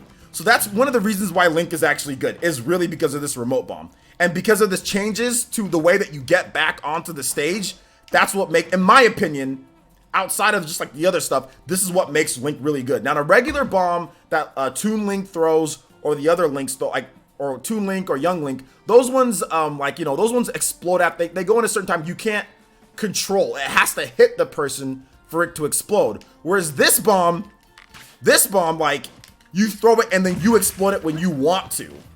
To me, this is the best addition to Link, is this bomb right here. You can set it up, you can throw it on platforms, you can fight, and then the other opponent has to worry. Well, you have to worry too, because you can blow yourself up. But the opponent has to worry about that bomb. What they did to counteract it is the fact that while the bomb is being held, you can't explode it. Okay? So that's one of the reasons, that's the big reason why Link is actually really good in the game, is because of the bomb. But another thing that makes Link really good, outside of the grab and the bomb, is that they changed up a lot of the properties for his attacks. Like his Nair, his Nair has a lot of, this Nair can kill. If you hit him with the strong hitbox, that can actually kill, which is a change up from what they've done before. Also, like his back air is like, he has a combo potential, like when you do his back air and stuff, so like it can drop him. So like a lot of times, like you can catch people in certain situations with Link's back air, and you can combo into things like a forward tilt or things like that. Also, stuff like his down tilt is also better. He has just a lot more combo potential than he's ever had. And his movement, I mean, he's not like faster, but it seems like his aerial movement has been tweaked a little bit to where he can be more nimble across the screen than what he was before, you know? So, I mean, that's the things that I like about Link, you know? That's also really cool, too. When you have 0% damage, you actually throw out a little blade there. But to me, the best things, what makes Link good, is a couple different things here. Remote bomb, right? A regular grab, combos, like stuff like up tilt that combo, down tilt that can get combos, like a down tilt to like that, stuff like that you can get that he didn't really have before. And then also another thing about Link that I really like this about Link, once again, the Nair. I mean, I talked about that, but Link's Nair is so good in this game. It's just, it can kill, it's fast, it comes out, it's just good. It's just a good move. It's just really good at move, and it has priority. And of course, like his boomerang, he still has the arrows. You know, he still has all of his tool set that he has from before. The up air, the down air, all that stuff. But like, see that? Like, even like when we turn it around, like look at that hitbox on that thing. Look at that. Did you guys see that? Look at that. I'm not even like all the way towards him. You just turn around, you go a little bit. There, and you can get the strong hitbox on that even turned around. As long as you're above them. Then if you're a little bit below them, then it won't. Like if you do it late, then you won't do it. Like it won't do it. But if you do it at the start, on the taller characters at least, on the shorter characters, you might be able to get it on the low one. But like even turned around, you can get that wonky hitbox on with Link, which is, believe it or not, guys, there's some characters that when you turn around and you do a Nair, it doesn't hit them. Like you just whiff completely. But Link, so I mean, like you can throw people off, you know, and kind of like go backwards and like throw people off with the Nair, you know, because like they're thinking, wait a minute, are you gonna come? Okay, you're gonna pivot, then throw out a Nair. So, and like I said, it has priority over a lot of other moves. And it just, like I said, it just hits. And it seems like you always get the meaty hitbox of the Nair, you know? Like, it has a sour spot, but it doesn't feel like you get that. A lot of the times, like, you can be, like, in any situation, and you still get like that. I mean, you pivot, turn around, and you still get, like, the meaty hitbox of the Nair. You know? Alright. So that's basically it. Sorry, guys, I wanted to explain it. Why Link's good. There's other reasons, too. I mean, he has a lot of other reasons why he's good as well. But those are some of my reasons why I think Link is really good. You like Salem's Link? I love Salem's Link. It's really good. It's a really good Link. His aerials are good. The only thing that I don't like about his aerials, like his forward air is just like a little laggy. But I mean, it does have combo potential, you know, like that. If you do like this forward air with certain stuff, you can kind of like, you can potentially get combos based on DI and stuff, but it's just like a little laggy. Personally for me, I just rather do Nair, but Fair is good on certain situations, and Fair kills, by the way. All of these aerials kill. Nair can kill, up air kills, back air I think is the weakest, but it can still kill, and Fair really kills. But once again, Fair is laggy, but it does 18%, you know, on that. So I mean, Link's good. Link's really good, guys. But for me, the Nair, boomerangs, bombs, you know, arrow, all that stuff. Basically, Link has a great toolkit in the game. I think he's an A tier character. That's what I put Link as. He's an A tier. Link's really good. He's actually one of my mains that I use. That's the thing. That's the problem with the Nair, though. Or sorry, the Fair. Like you can't really, I mean, you can't really short hop it. Like you got to know that you're committing to the short hop. Like, it's got to be a commit short hop for you to get it. If you delay, or like if you like delay it, it's not going to come out at all. That's why I like Nair, because Nair, you can delay even late and still get like a hitbox on there. Whereas Fair, you can't. He'll just start up the animation, then he won't do it. So I like doing Nair in the neutral more, because the Fair, you only get one hit sometimes, or you just won't get it at all. Remote bombs saved me from death. So yeah, I learned my lesson by saying that Link is garbage. Artist care, remember? The bomb and the grab, good stuff. I think they should give him more new moves, like some of the moves from Breath of the Wild, like dodge slowdown or something. Dodge slowdown? Like, no, I don't think he needs a dodge slowdown. I don't think they really need to change his toolkit too much. I think he's fine with this toolkit that he has. Giving him a grab, giving him the Sheikah Slate. I think that his moveset is good. I don't think they really need to like do like weirdo stuff like that. To be honest, I don't really think they need to do stuff like that. Like It's still, at the end of the day, it's still Link. He's got his boomerang that he's got his arrows that he's got his remote bomb, which is the really good thing. You know what I'm saying? But they don't need to change really more so than that. The remote bomb is already, in my opinion, the remote bomb and the fact that happens is already, that's a pretty big change too. He has another projectile because he already has 1, 2, 3, and if you're at 0%, he has 4 projectiles. I think that's enough personally for me. I don't really think he needs like anything like they didn't need to completely change his toolkit, to be honest. But I can see, like, as a casual, I can see why you say that though. As a casual, I can see why you say that. Shut up, Hunter. Let's see here. Shut up, Psychopie. Let's see here. All right. So I think just minor buffs on his kill moves against speedy character and nimble characters. Nah, Link doesn't need any buffs. Link doesn't need any buffs on his kill, like on his fair or something like that. I mean, because that's a kill move. His Nair can kill too. Like if you're talking about like a speedy character, his Nair can kill. Like if you're off stage and you hit somebody with a Nair and they're like if it's like a character like a Sheik like at 100-something%, it's gonna kill them. I mean, depending on DI, I guess, and Rage, that Nair can kill. The Nair kills, the fair kills, the up air kills, and the back air can kill.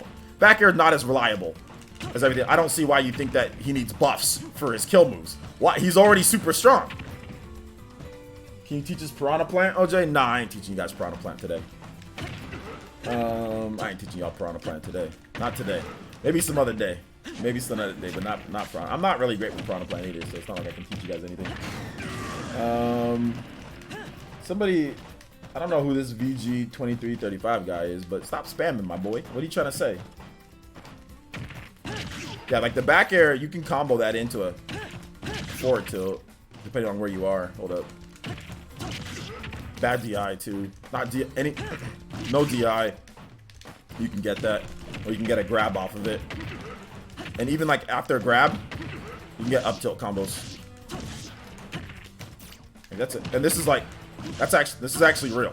Like the first one is. So if you do that, that one's real. Now they can get out of the next ones, but sometimes they don't DI correctly, or they don't get out of it. So you can just sit there and combo them up, or you can even get into something else.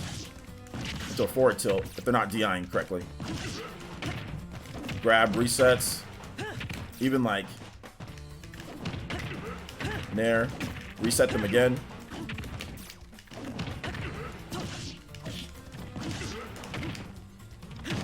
Link's really good, guys. I don't mean the power, I mean be able to land the hits with hitboxes or less lag frames. But what's the problem? I don't think Link needs any buffs though. I mean, you're saying with hitboxes with less lag on speedy characters, but he can. I fought against a Sheik. Sheik characters are fast, and I fought Link versus Sheik, and the hitboxes were fine. He has all the tools. He can edge guard. He can blow up a bomb whenever he needs to. His back air has super fast and isn't really super lag. I mean, like I don't see what the problem is here. Like, what are you calling for buffs for? He's already really good. You don't need to change anything. I mean, he doesn't really need buffs on that though. Like, there's other characters that need buffs more than Link. Link's kill moves are fine. I don't know. I don't get it.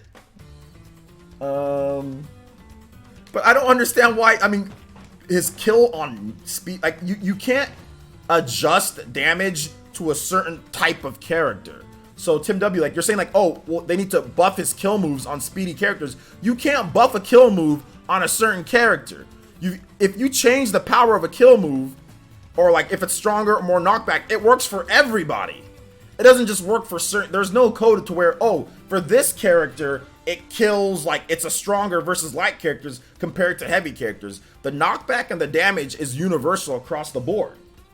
Tim W. So I don't understand why you're saying, like, how do they buff hitboxes and like for against speedy characters? Like, it's gonna be against heavy characters too. So Link is just gonna get super. I mean, Link can already kill heavy characters.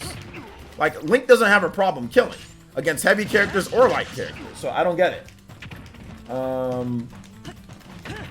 You said I'm not calling for buffs. You're not? Then what did you say? I don't mean the power. I mean be able to land hits with the hitboxes or less lag frames. But I don't see what the. See, that's the thing. I don't. That's a buff. Because that's definitely a buff though. Because you're saying that they should make things less laggy, so he should be safer when he does certain moves, right?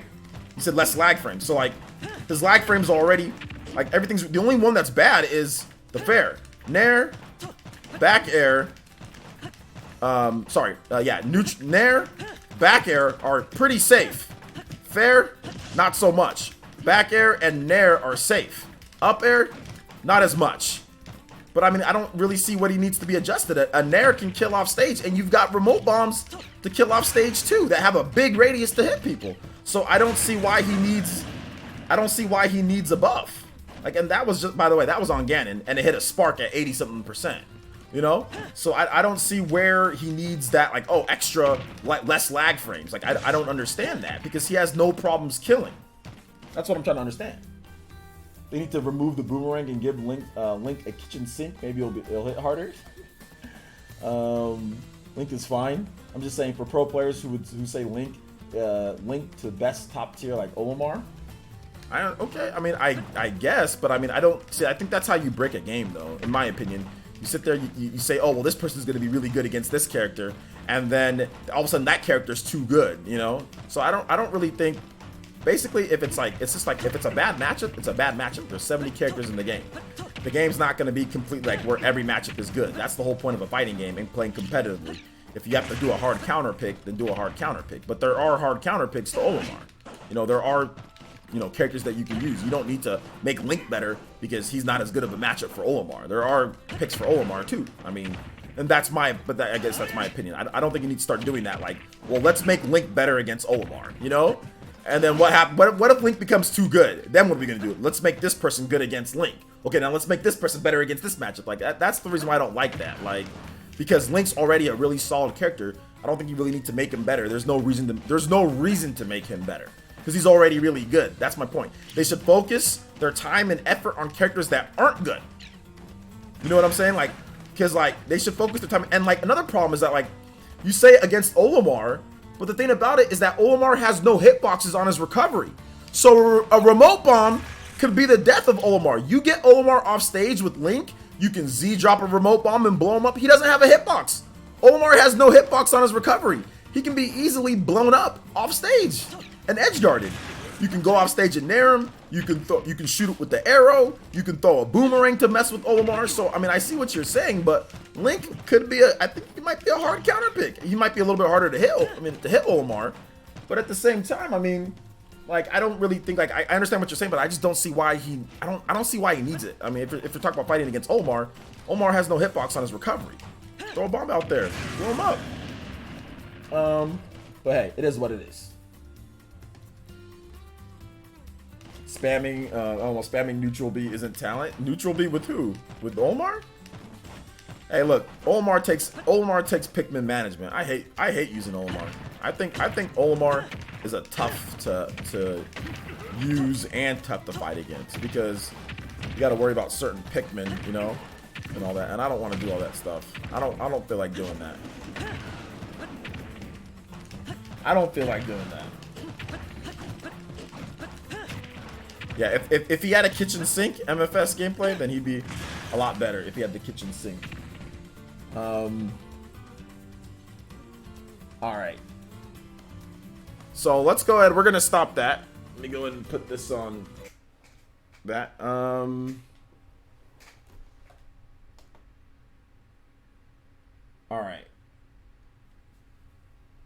Okay, guys. So I got to play Abaddon's music, so we'll end the stream on that. Shout outs to everyone who watched for today, but we are going to play some music and answer some more questions. Wow, that went a lot longer than I thought it would go. Like, I thought that went way longer than I thought it would go. What the heck? That's okay. We're going to roll right into some Dragon's Dogma anyway, so it doesn't matter. Got to see your situation worked out accordingly. Yeah. Well, it's working out the best that it could have worked out for today, at least. So let's get Abaddon's music going.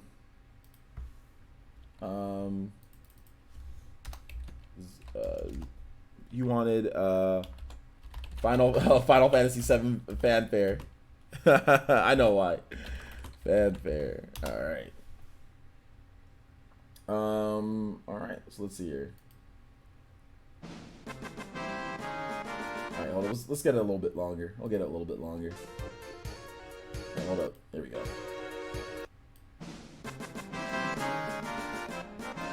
All right, is the PE podcast still on for later tonight, or does anyone know in the chat? Yeah, the PE podcast is coming on later tonight.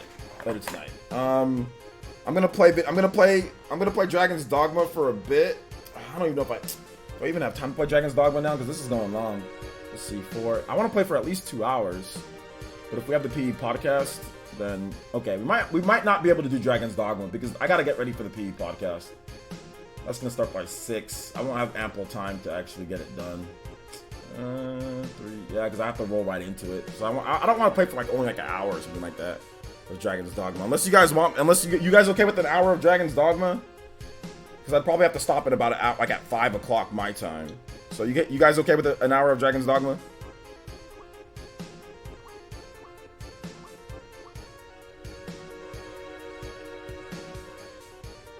You consume a tiny bit of Dragon's Dogma? Okay. If you guys are okay with an hour. Okay. Alright, so I'll answer questions while this music is going on. How's the music sound? I'll answer questions for just a bit and then we'll get into Dragon's Dogma.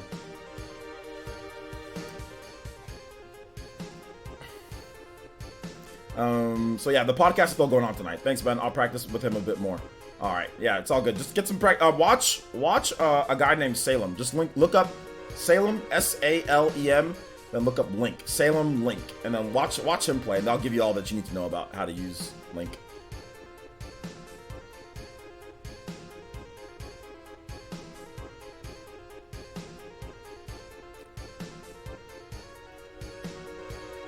Shout out to, is it Tiberius Maximus with the subscription? Thank you so much, Tiberius Maximus. I appreciate that. Welcome to the village, homie.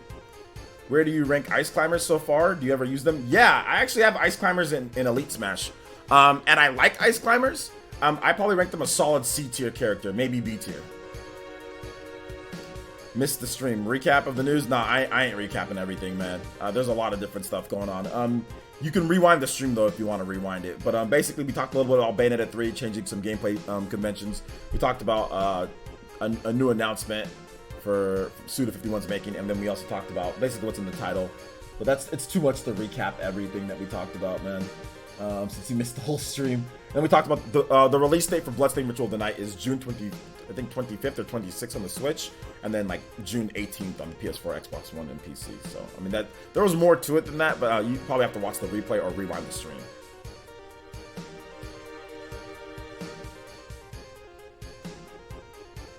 Okay, wait, what are you guys talking about with this whole thing going on here?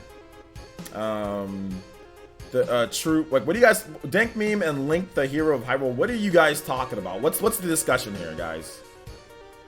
Ice climbers are not OP and ultimate. They can't wobble combo. Yeah, that's true, they can't wobble. They can't chain grab either. So yeah. But they're actually not bad. OJ, not gonna recap. I didn't recap everything, though. I just basically went over at a very basic level.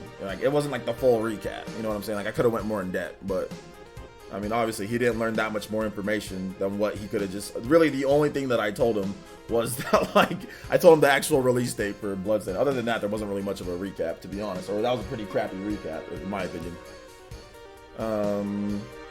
Ice climbers aren't very good online. Dude, you have not fought against... There's not a lot of good ice climbers players.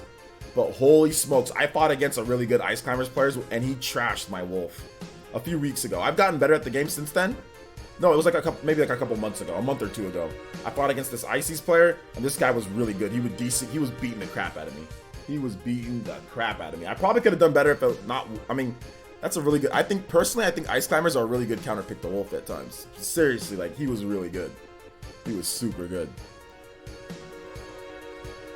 Link was saying that Cloud players spamming neutral B isn't talent. It's not. I was saying not all Clouds do that. Yeah, you're right. Yeah, that's true. If Blade Beam, somebody spamming Blade Beam is not really talent. No, and not all Cloud players spam that, because a lot of characters can absorb. If you're Ness or Lucas, or if you're Rosalina, or if you're anybody with a reflector, you can just you can spam the B and just reflect it right back at them. And a lot of characters have reflectors or absorbers or all sorts of stuff. So yeah. So what's the problem here?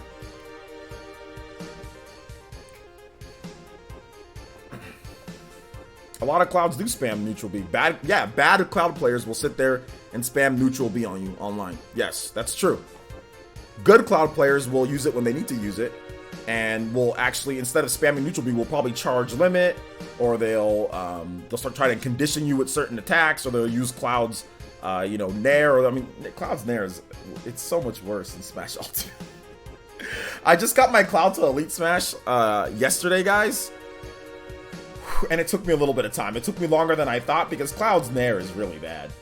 Man, it's not very good in Smash Ultimate. I mean, no, it's not bad. It's just nowhere near as good as it was in Smash 4. And like the sword, it'll go like right through people at times.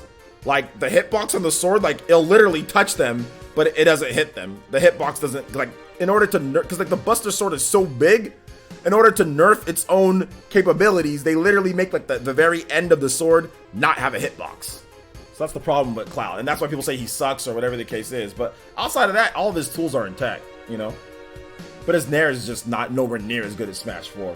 And also the limit. The limit, it's not dock. You can't dock a limit.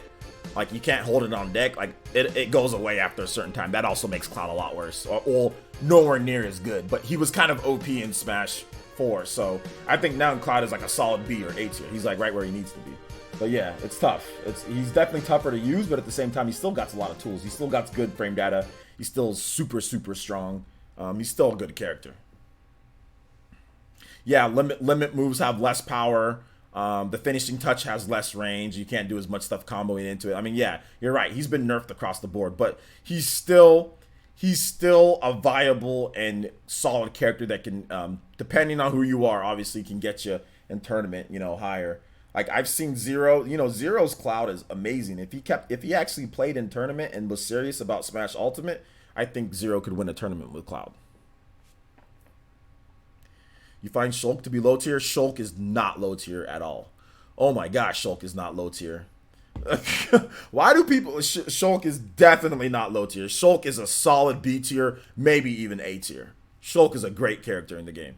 He can edge guard. He can get back to the stage. He has amazing range. Like, Shulk is very good in the game. He has Monado arts that can make you the strongest character in the game, the heaviest character in the game, the lightest character in the game, one of the fastest characters in the game. He has a lot of setups for different situations and people that you're fighting against. And once again, his edge guarding, any character that has good stuff to edge guard is automatically better in this game, right? Like Link with the remote bombs. Shulk can edge guard really good because of his sword. His sword has a hitbox on the whole thing. Like, you can hit people with the tip of his sword and it still hits you, unlike Cloud. Shulk's sword is actually the whole, like, the hitbox is the whole sword. So, like, when he does his Nair, that whole Nair hitbox, that's why, like, whenever you fight against a good Shulk player, you're just going to get hit with a lot of Nairs. You're just going to get hit with stuff because the hitbox on it, he sweeps around his whole body and it just covers him. It's just hard to fight against, So, yeah, good Shulk players are tough to deal with. Shulk is a great character in the game. He's a great character. Well, there's just, I can't play. Yeah, you probably just can't play. Just because you can't play a character doesn't mean the character is bad. I think that's what people, like, a lot of casuals don't understand that. It's like, oh, well, I suck with them, or I'm not as good with them, or I'm losing, therefore he's not good, right? Whereas when I use this character, I do better. Well, no, it's not necessarily that because the character sucks. It's just because it doesn't fit your play style. Shulk is a fantastic, trust me when I say this, guys. Shulk is, obviously, he's not like an S tier. But Shulk is a solid B tier character that can win. That can win. He's not a character that you're gonna feel like, oh, you're hopeless when you're using him. He's a very good character in the game. If you get to use him, if you get to know his moveset and use him. The other day when I was playing against Gunslinger, I was like, yo, like, I mean, Shulk is freaking good. I think Shulk is really good. Where do I rank Ness in this game? Ness is a B/A tier character in the game. What makes Ness really good is his back throw. Ness's back throw kills everybody at low percentages. Like, Ness's back throw is so good in the game. Ness is nothing, he can't be anything lower than a B tier because of his back throw. You grab people and you back throw them, they're usually dead. And that's heavies too, Like, if they're at 100% or something, a little bit of rage, they're gone. Heavies included. Let's see here. Okay, then who do you think is a bad character? I don't really think there are many bad characters, to be honest. The only one that I'd say is like where I can maybe put his bad character is like is like Little Mac and maybe Kirby. But I mean, like, even then, those characters can do work too. I don't really think there's a lot of bad characters in the game. I think there's a lot of good characters in the game, to be honest. So yeah, I hate. Oh yeah, Robin's not good. There you go. Robin's not very good in the game. I think Robin might be the worst character in the game. If you want me to be honest, I think Robin might be the worst character in the game. So yeah, Robin's not very good. Ridley's a CB tier. All right, guys, let's play some Dragon's Dogma. Let me go to the titles here.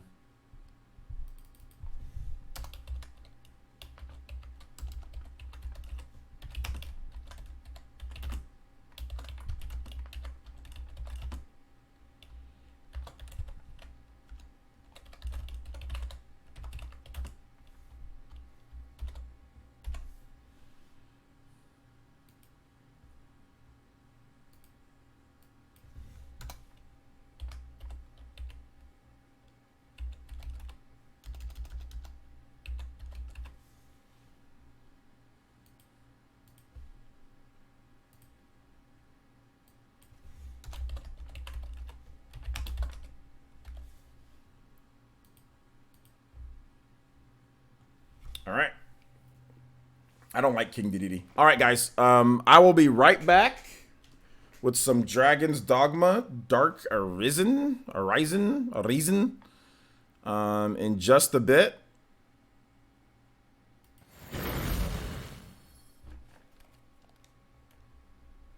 All right. So let me plug this in.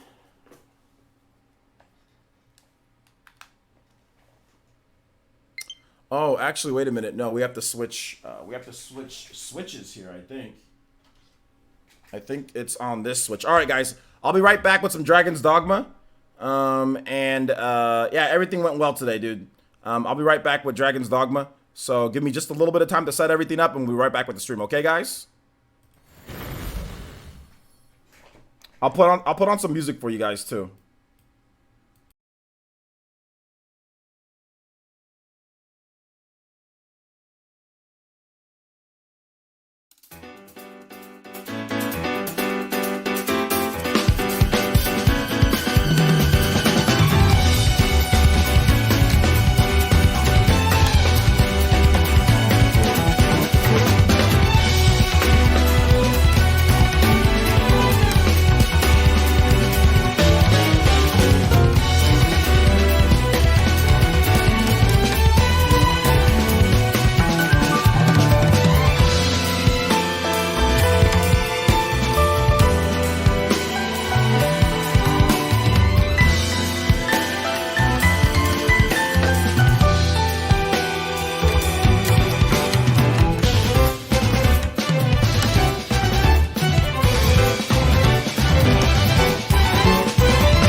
sure that you guys can't hear that audio anymore. Okay, so how's the audio on my end, guys? Once the music starts up, you guys let me know. Can you guys hear me clearly? Can you guys hear like the and everything? Once we get that done, then we can just head right into it, I guess, right? So let me know how everything sounds for you guys.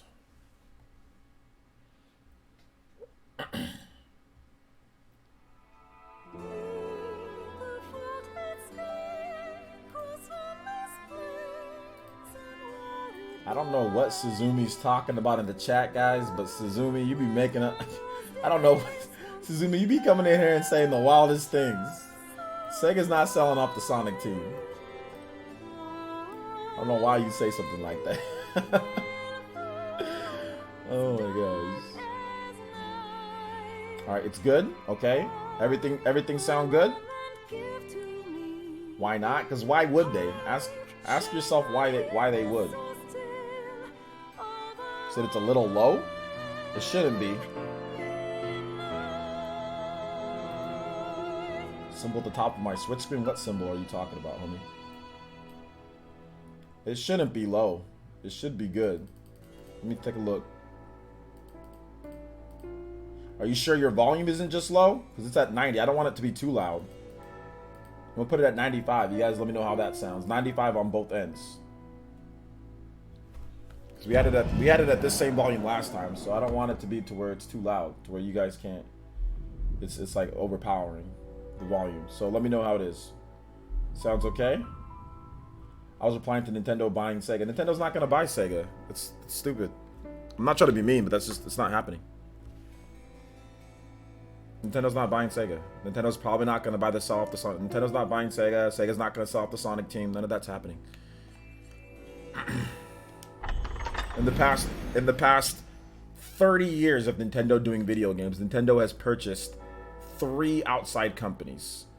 They've purchased Intelligent Systems, which was actually part of Nintendo that left, and they just purchased them right away, so that's basically not even a purchase. They've purchased Monolith Soft, which was floating around all over the place, which isn't a publisher like Sega is. And they've purchased Retro Studios, which is a development studio. Those are the 3, in 30 years plus, they've purchased those 3 studios. They've made literally 0 major game developer purchases or anything like that. Yet you're saying that they could purchase Sega. Why? Based off of what? It's not based on anything that's in reality. EA's more likely to purchase Sega than Nintendo. They bought a 4th studio. What's the 4th studio? What studio?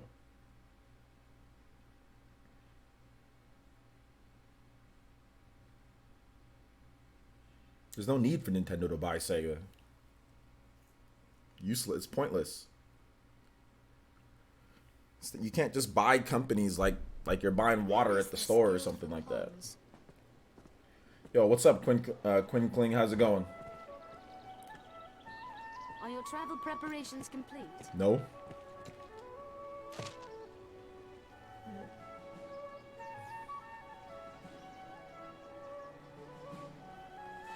Goodfeel?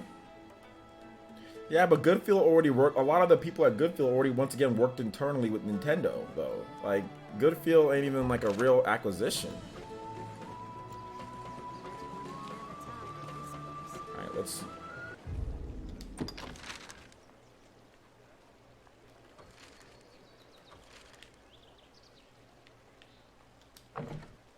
Wait, hold up.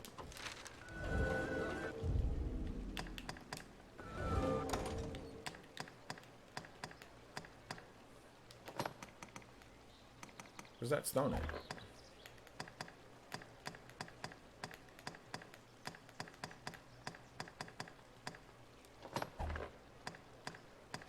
Weapons, other. Did I give the stone to somebody else?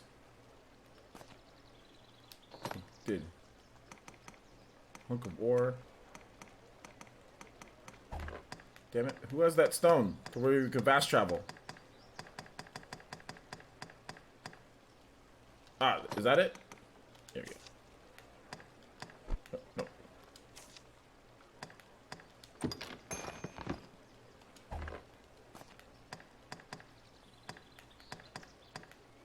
Gotta see what it actually is. It's a tool, right?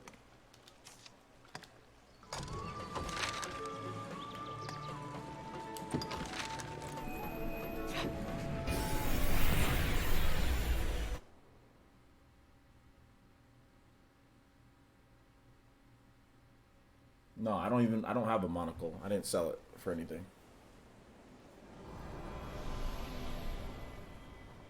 I already saw that. I have Sniper Elite on my Switch. I've already checked that out myself. But anyway, yeah, I've seen it. Tis your hometown. But yeah, I have the game. I have a review code for it.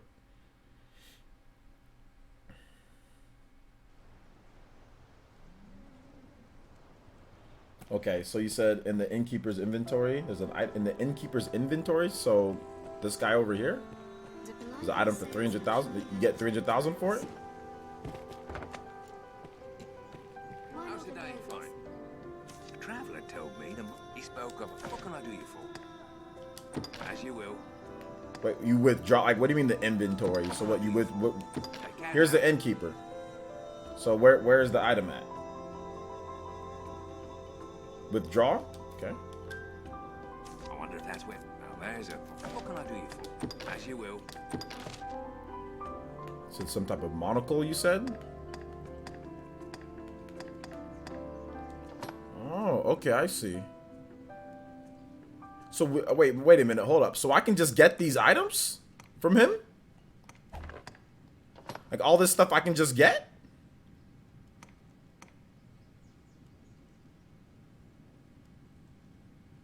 They didn't even tell me that. Oh. Okay. Cool, cool. All right, let's go. What's this? These are just mine to keep? That's awesome. All right. Let's get all this stuff. But what does the monocle do though? What if I don't want to sell it? What if there's some type of special thing about it? Anyway, let's get it all. It's not good? Okay. Those are all for the head there. The torso. Man, this would have helped me out with some of the earlier missions if I would have known. Who can wear all this stuff? Is this stuff broken?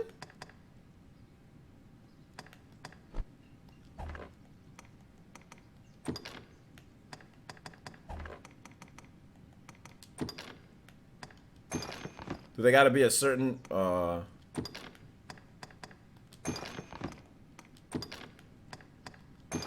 gonna see about all this stuff right here.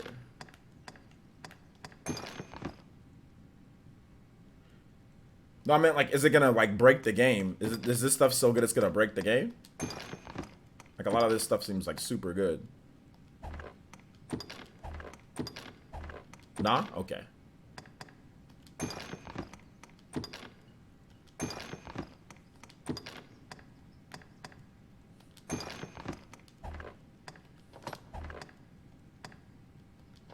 Oh, there was like there was all sorts of stuff. There's a pickaxe. I didn't have to go buy one. Seekers took a relic from another age of rarity. How much does that sell for?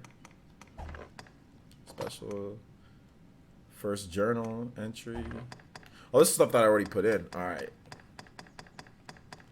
As you will.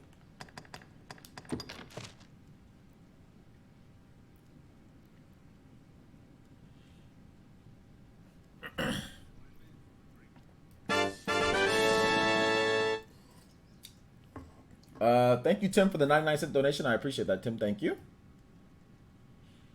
Appreciate that. My dude, is the game online only? I don't think so. I think you can play offline, but you can't access all like the pawn stuff and all that.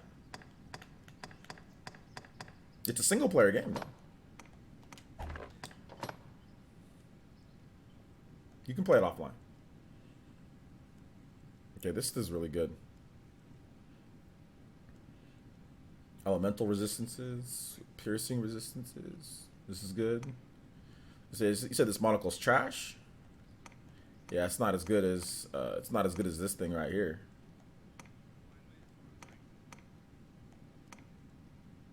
Man, that looks dumb as hell. This thing looks stupid, but I think it's the best one. But I think it looks dumb. It's 170, 161. 170. Oh wait, hold up the magic. Oh, actually, no, this thing might be better, a little bit better, actually. Just different resistances, so. Equip.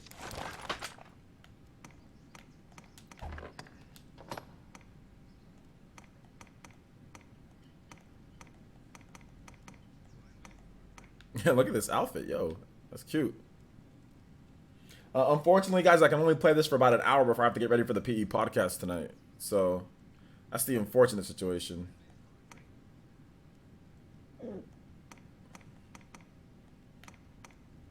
Oh, wow. Straight up. Yo, this thing's freaking... Yo, this thing's OP. You said there was no OP? This thing's kind of OP. For a while map, this thing's kind of OP right now. Bro. What? What? Can I actually wear this? Can I actually... Dude, I can actually... Dude... This thing's freaking amazing, though. It looks stupid as hell, but it's amazing. Heck yeah, I'm gonna roll around like, dude. This is. Look at what I was wearing. Compare, look. I was wearing like this is what I had on before. This is way better.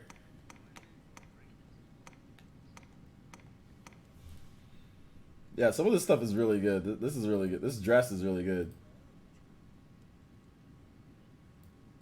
This dress is really good.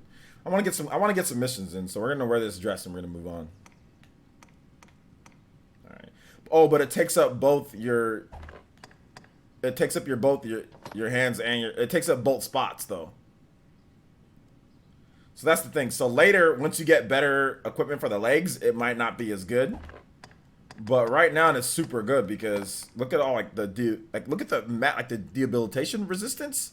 Look at the elemental resistances. This thing is really good for right now. It's super good. So yeah, we're gonna wear that. Hold up.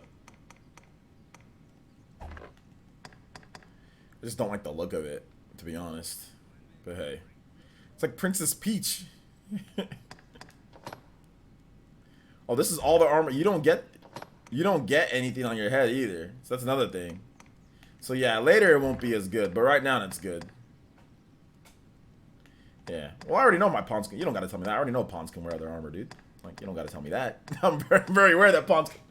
I know. That's why I was giving certain armors to pawns and all that. So I'm really aware of that. Don't gotta tell me that.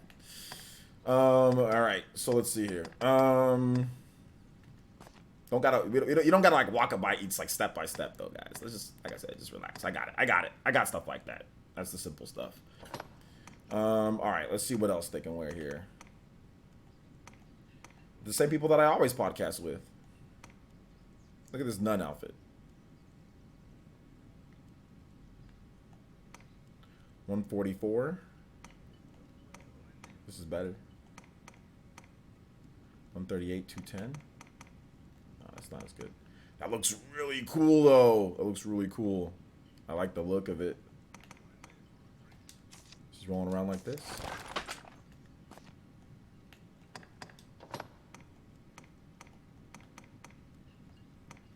Yo, look at this stuff.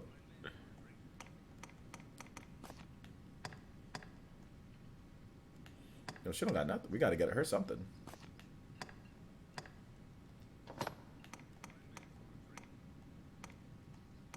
The defenses go up so much.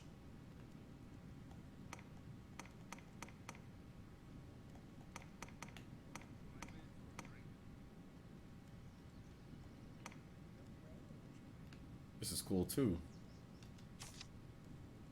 Oh, he can't wear that. You cannot give. Oh yeah. Okay, we can't. We gotta just give this to somebody else then, because he can't wear those. What can he wear though? Oh, he can't. He can't wear that either. Yo, what's up, Mensa?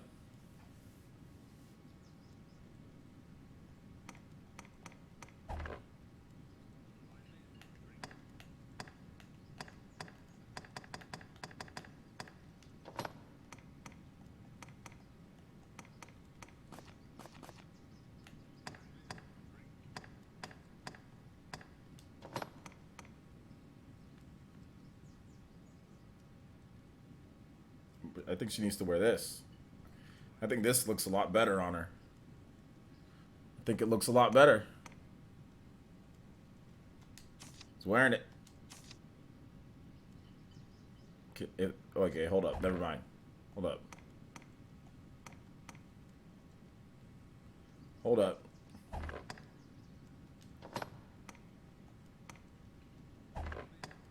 Alright, the other two are fine. They're good. Me and Sakura are hooked up, so we good.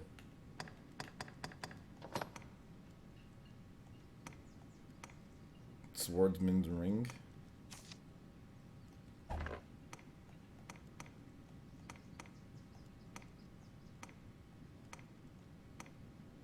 What do I have on right now? Blissful nails.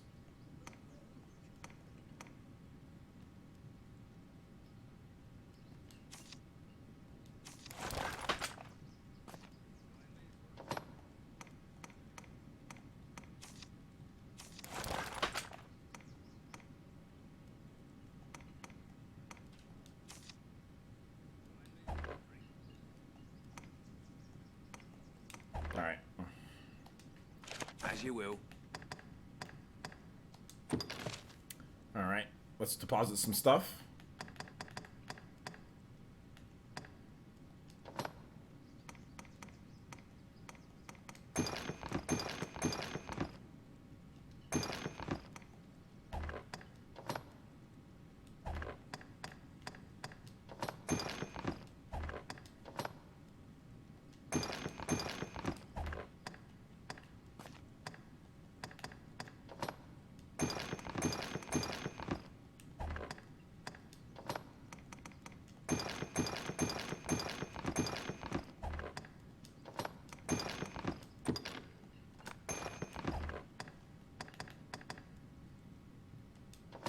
Why does she have all this stuff?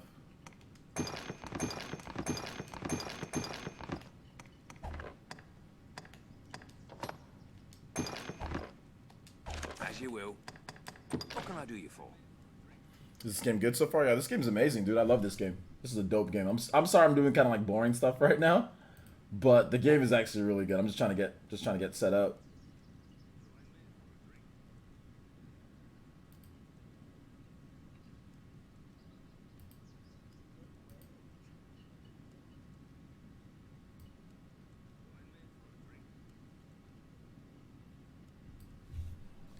Take care Right. now. So you said that monocle sells for 300,000, so we can yourself of the inn to rest a while, Arisen. we can definitely get that later. Oh my, yo, look at all the quests, bruh. Extermination, 50,000. All manner of requests and concerns posted here. Every year, more and more. Hold up. Every year, more and more animals fall victim to monsters. Monster assaults. These unfortunate injured beasts go wild in their pain, attacking indiscriminately. Won't you do the right thing and put these poor souls out of their misery? Slay 24 giant bats. Okay. 24 giant bats.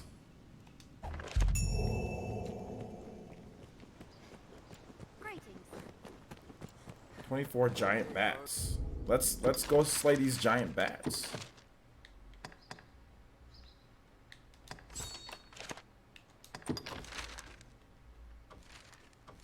Yo, let me ask you guys a question. Where's the easiest place to? Where are giant bats at? Are there some giant bats inside here, or are there giant? Where or in that one place? I don't know exactly where I remember where giant bats are. Y'all know where giant bats are, so we can get this done quick. I don't know where exactly where. I don't remember where giant bats are. Or is it only out at night with the giant bats? This way leads out a field. Yeah, I need to know where the giant bats are, though, young lady.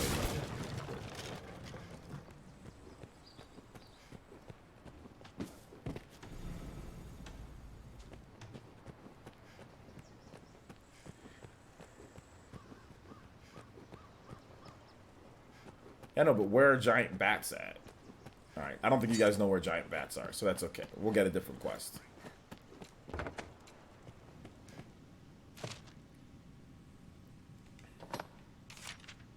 Some claim goblins were hold up. Okay, 30 goblins. Okay, yeah, that's a better one. I know where goblins are.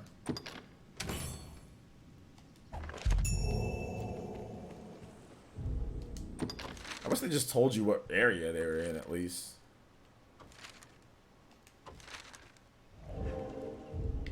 Oh, the bats are in this region. This drip stove cave. Where's the drip stone cave? Is that the one that's over on the way to the where you first meet up with Mercedes? No, not where you first meet up, but where you do the escort mission with Mercedes. Is that over there? Just caves in general. Okay, I know where there's a cave in general. Okay, just caves in general. Okay. Careful! A goblin!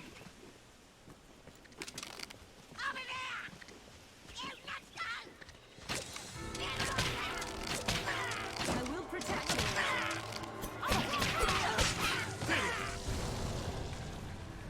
Plants of all kinds grow at the tree's feet. Some be verdant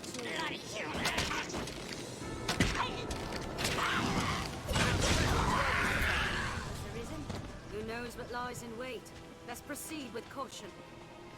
Oh yeah, the dodge is mapped to a freaking the fact that you have to. Oh my gosh, the fact. Goblin! Does the dodge take any? Yeah, okay, dodge doesn't take any stamina to use. Alright, so finally got a dodge, guys. Finally got a dodge.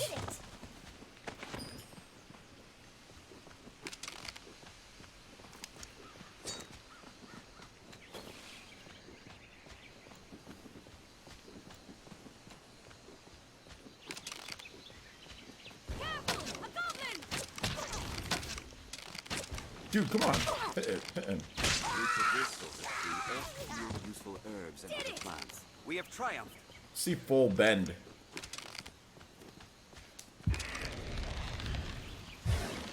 Oh my god! Oh my god! That rabbit deserved it. That full bend is dope, dude.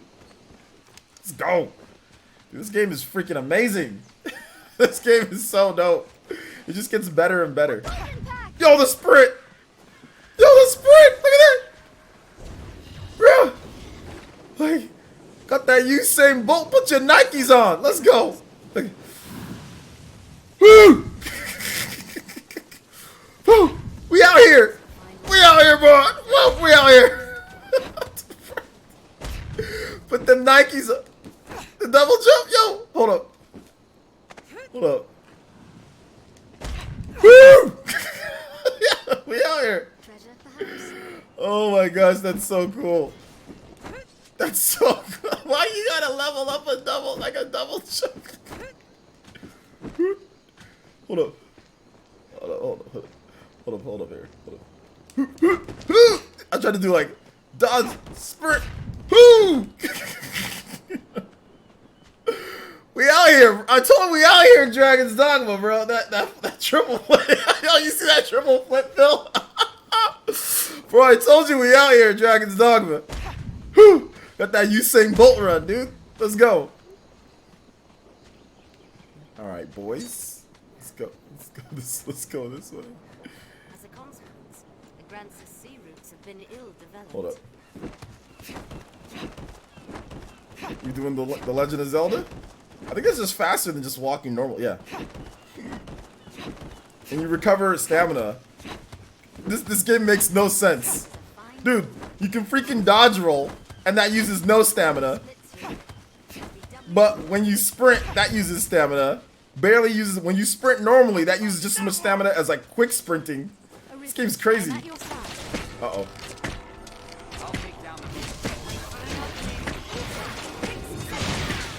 Full bend. There we go. Oh, did I miss? I've learned new techniques against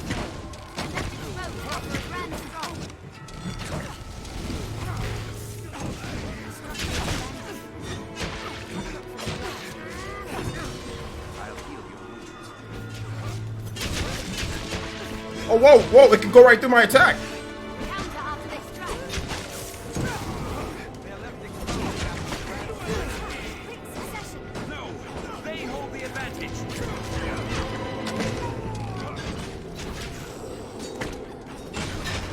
You need to stop doing whatever you're doing.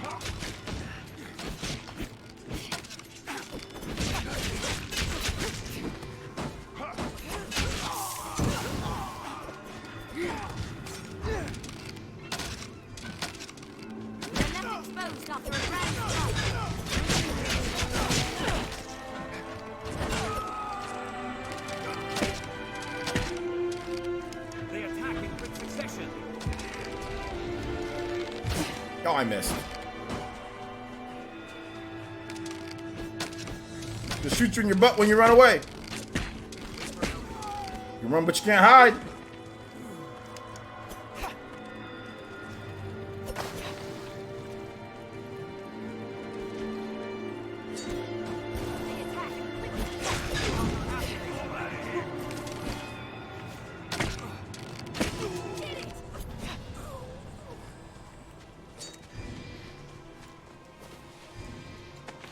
Looks interesting. Small coin. I'll heal your wounds.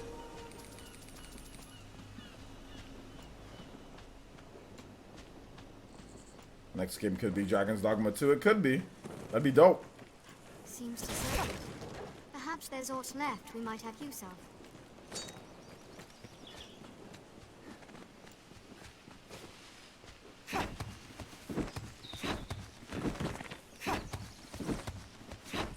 Two healers. Not just one healer, but two healers.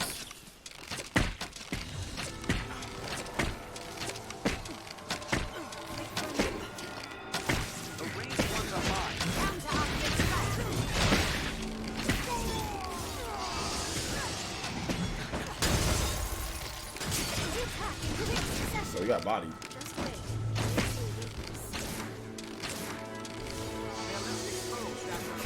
Okay. I'm at your side. Stop. What is this guy doing? He's not even trying to fight.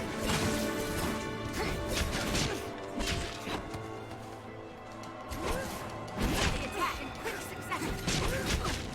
Oh, God. Okay, thanks for the help, guys. Jesus. Let me get this apple, though. Hey, apple. Apple. Apple. Apples. Shut up. Shut up, wolf.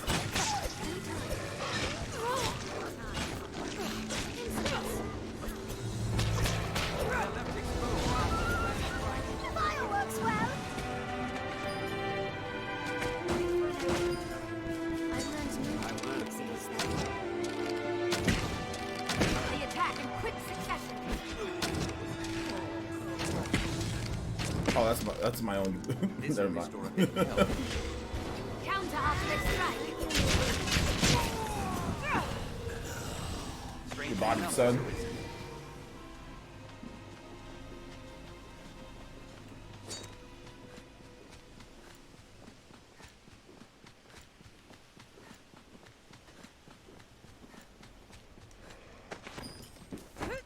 Is a land rife with spots where useful materials. This double jump is dope, dude.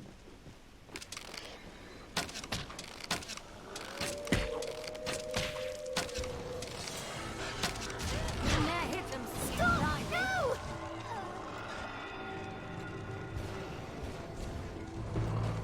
Well clear of those fangs. Fireworks well. I heard that fire works well. Alright, we gotta get these goblins. Sweep to fire. Burn them! The land rife with spots.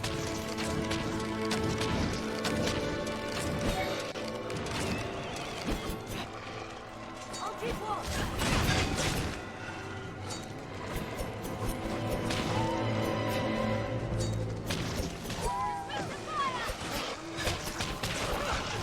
Traveling foe.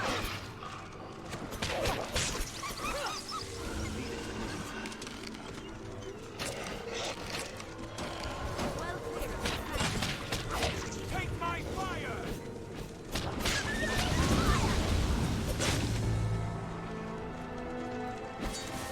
Excited to check out the game? Yeah, it's a good game. It's only 29 bucks too.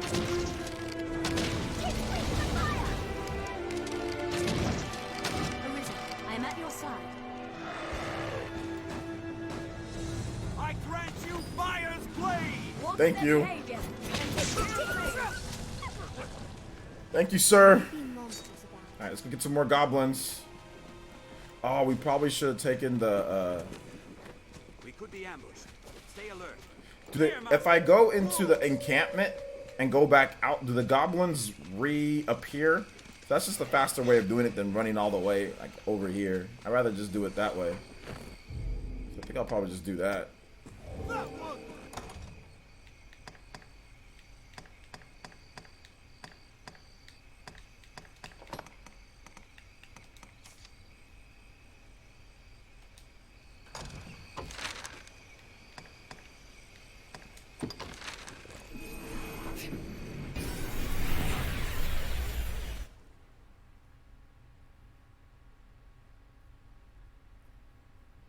You know it's a good game when she was playing it instead of Smash. Yeah, that's true. I only play this game though, like, I don't know, it's kind of wonky playing the game Joy-Cons. So I only play the game when I stream it now, just because it just feels weird. I think maybe because of the drifting or because of whatever the issue is. It just feels weird, a little weird to me. Play it portable. I mean, it runs well and it plays well portable, but it just doesn't feel as good to me. Maybe with just playing docked.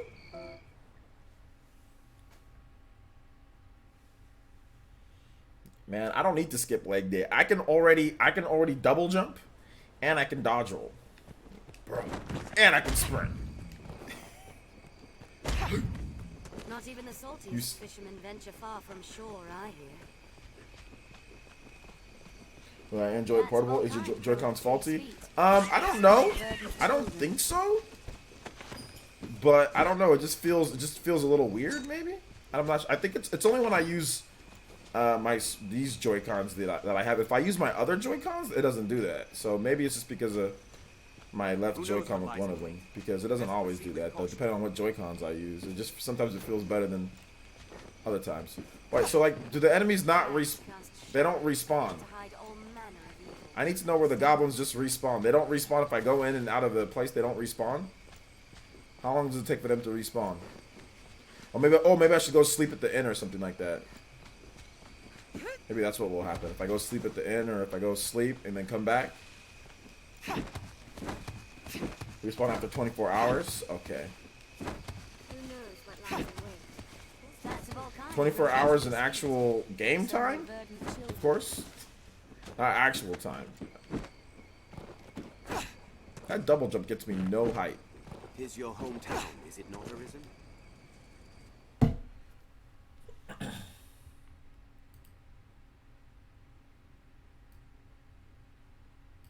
No, but the game does the game does play really good in portable mode though. I've done it a number of times. I guess I just rather stream it.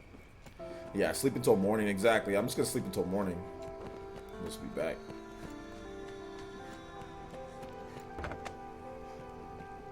How's the day? Traveler, what can I do you for? You seem tired, cousin. So be it.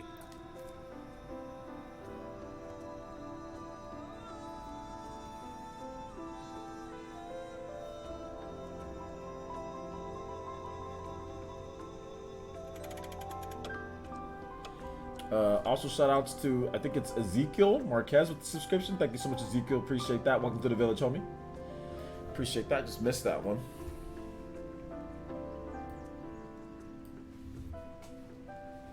G5 has like the last 8 comments on here. It's like, this is what I don't like. Can you turn this off? What is this accessing server thing? Like, this is what I hate. Like, I should never do this in a single player game. Can I turn this crap off from the main menu or something?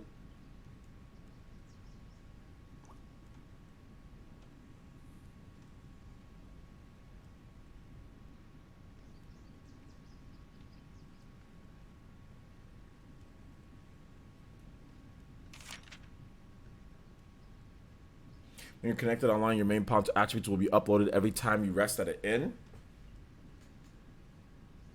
I don't need to upload the main pawn you create can travel to other worlds online to assist other players in their travels. These adventures can result in new knowledge, items, and equipment they bring back when they... Oh, never mind. Okay. Your main pawn will gain boon earned in other worlds at the inn as well. Visit often to keep your current... Okay, never mind. It's actually beneficial to your game. Okay, never mind. Never mind. No, it actually helps out. They bring back items and stuff. Okay, that's cool. A fair place to rest. Are your travel preparations complete? My kind knows neither death nor age.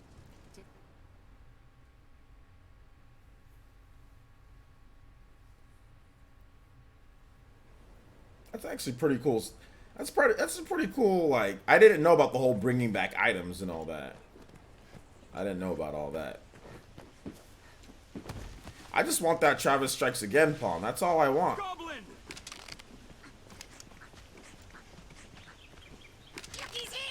Insolence! Arisen, I'm at your side. We have triumphed. Plants of all kind grow at the tree's feet. So many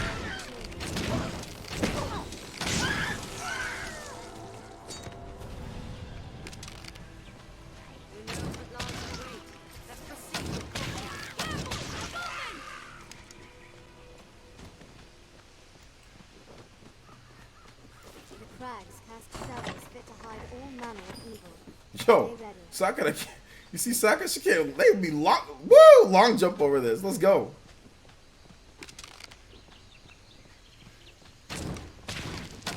careful, a goblin! We have triumphed.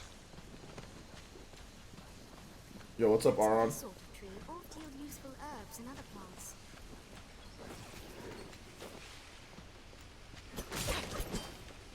Tis safest on the roads. Oh, I don't know if I got these ones last time. Because there's 3 of them in a pack? Let's go.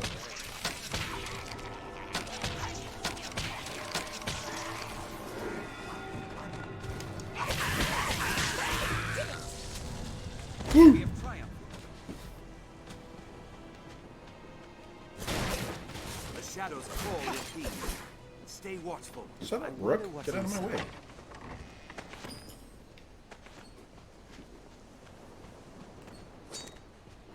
So I had more time to do more quests, guys. I just don't have enough time to do everything. And we side questing. We do it 100%. Oops, sorry. Yo, I see you online, G5. Alright, let's hope there's some more goblins over here. We can likely pass through here. The roads are safer than the brush, but still, we best stay wary. Alright, let's go rest at the inn. Hey, how many more do we need?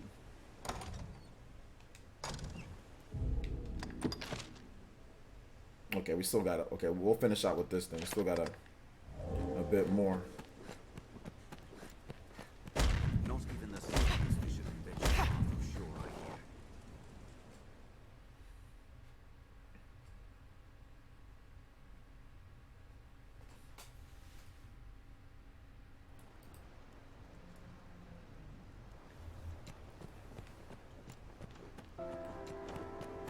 This is a place quite restful to my kind. How's the day? Traveller, he spoke of a... What can I do you for? You seem tired, cousin. So be it.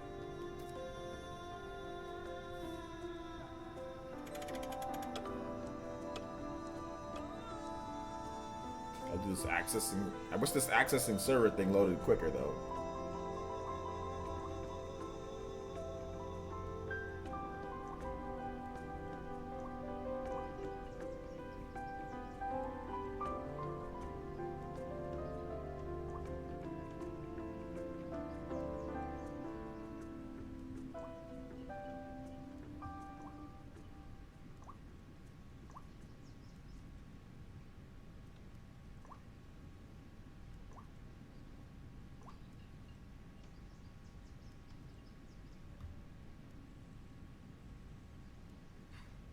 Alright.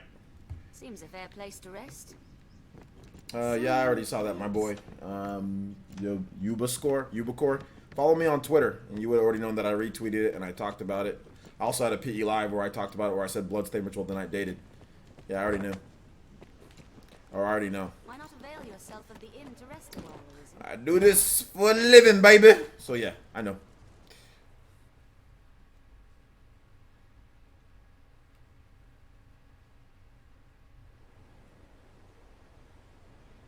Well, you can rewind. It's the same stream, so you can rewind this stream where I talk about it.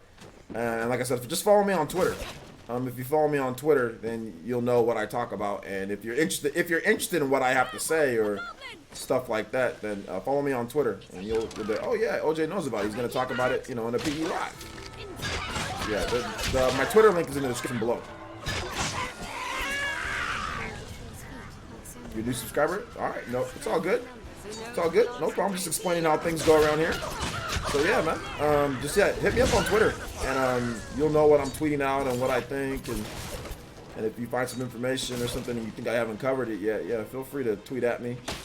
Let me know there. But yeah, any general stuff like release dates for like popular games, yeah, I'm probably already gonna know about it. More so than anything. Looks interesting.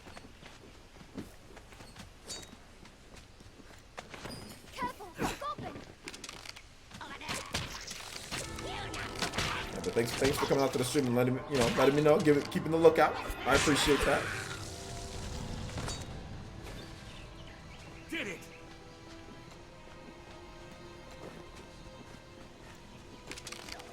For whatever reason, the Switch version's coming out a week later, so it is what it is.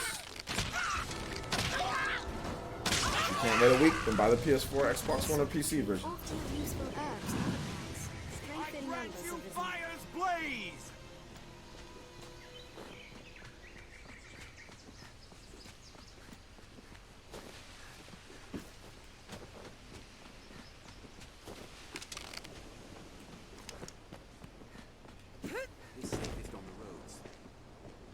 we'll find ore among the crags that litter this place.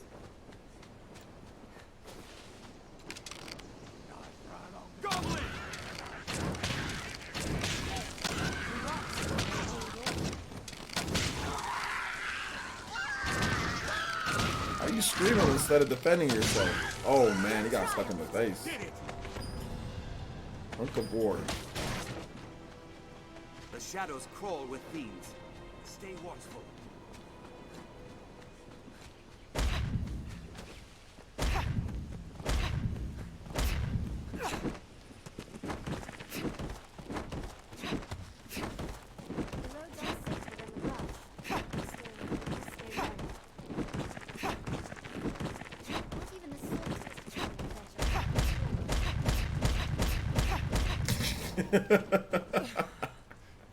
Hold on.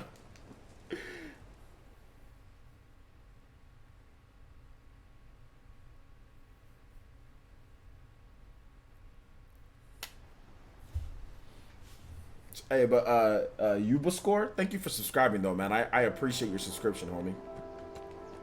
The life of a salesman truly has its own trials. Pablo's. He spoke of a fucking What up, Pablo? You seem tired, cousin. So be it. Hey, G5 or somebody who's watching, do more goblins come out at night?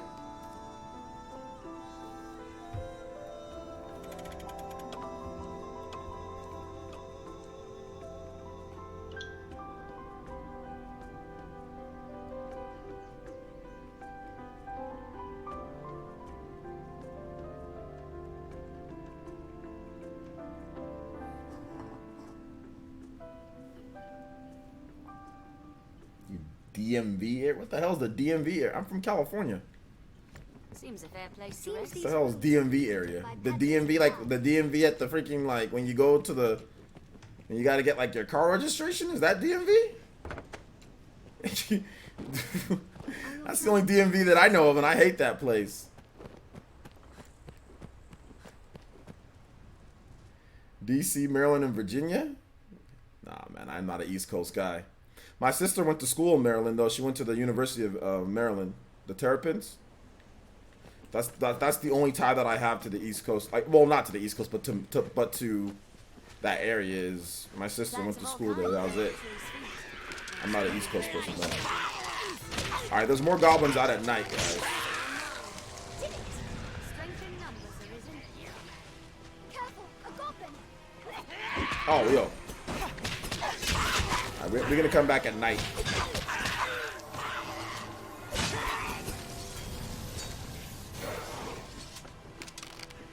Who knows what lies in wait? Let's proceed with caution. Goblin!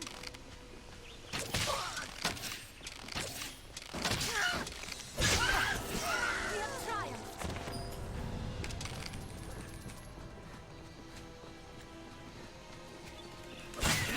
How dare you, rabbit? Get away from those flowers. Who told you this? Who told you to be there?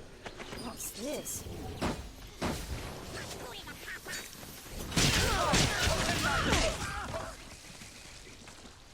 Ow.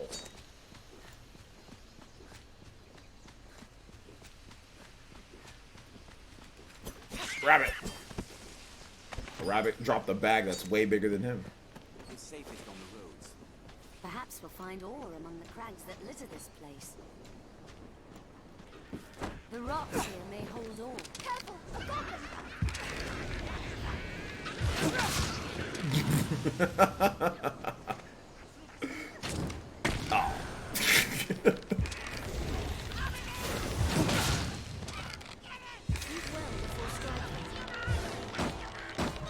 Hello.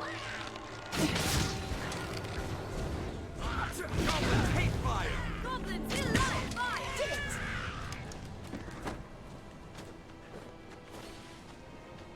If you lose your What are you way, talking about? you need but If we buy the Switch version, dude, then all we're gonna get DMC. We're gonna get DMC 5. If the Switch version of Dragon's Dogma sells good, we getting DMC, not Dragon's Dogma 2. They're gonna tell us to buy some other game to get Dragon's Dogma 2 on the Switch. Roads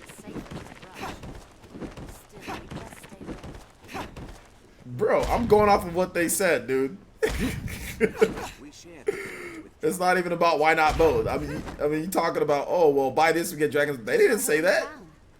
They said buy this and maybe you guys will get DMC5. That's what they said. That's what I'm just telling you what Capcom said.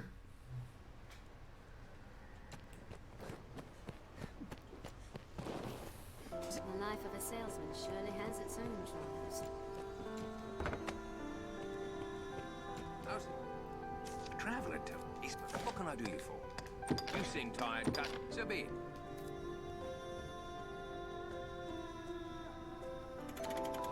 No, guys, stop playing into this whole politics with what developers say. If you want to buy the game, then buy the game. Don't buy the game because they say that this is going to come or not. Don't do that. Just if you want to buy Dragon's Dogma because Dragon's Dogma is a good game and you want to play it, then buy Dragon's Dogma. But don't get into the whole game politics, PR garbage stuff. Like, don't fall into that ploy. Please don't, because I don't ever push that crap on my channel. Don't fall into that stuff. If you want to play Dragon's Dogma, then buy Dragon's Dogma and play it. But don't think you're gonna get anything from buying this one and then get something else or whatever the case is. Like, whatever happens.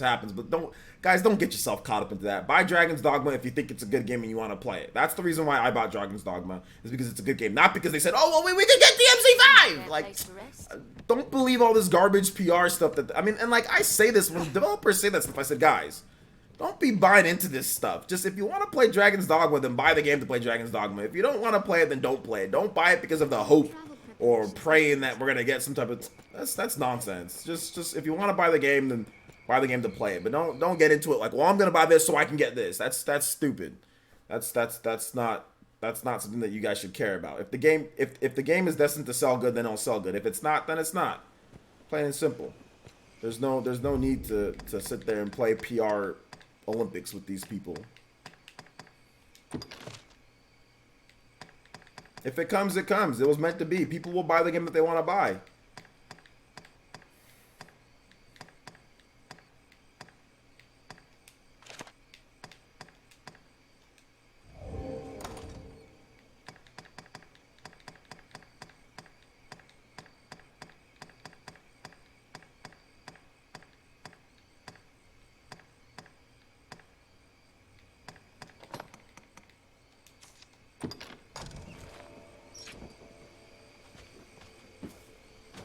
Yeah, and that's fine, Aaron. Like, if you feel that, okay, this game isn't worth it for you, you want to save your money for the other games, then that's fine. But don't buy a game just because they said this or that could have happened. Like, if you want to play Dragon's Dogma, then do it. But I wouldn't get into all that, guys. That stuff leads you... That's the type of stuff that we saw on Wii U, and it never worked out. So, like, don't play into that game. When you start playing into that game, you lose. I'll tell you that right now, because PS4 and Xbox One dudes don't have to do that. So I don't see why we gotta do that, you know?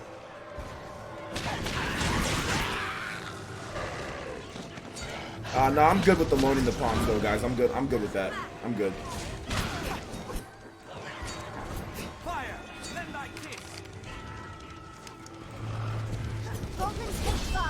I'm not trying to do all that right now, to be honest, man.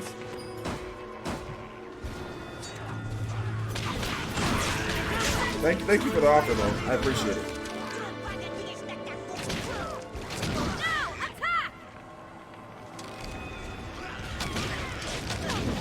Oh.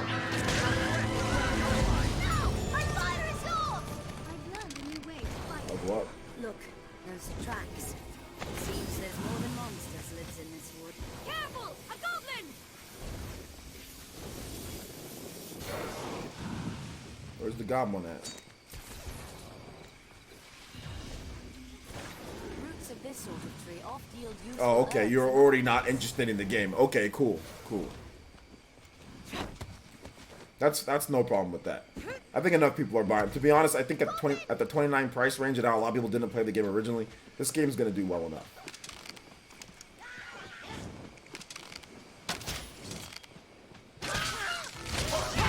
Oh my, yo! Watch this. Oh my god! We have triumphed. Yo! I'll take that.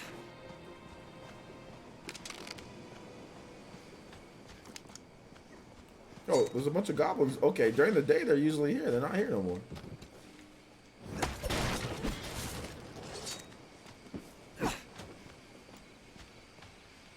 Are they down here? Or are they down this way? Oh yeah. Oh, there's some on the beach.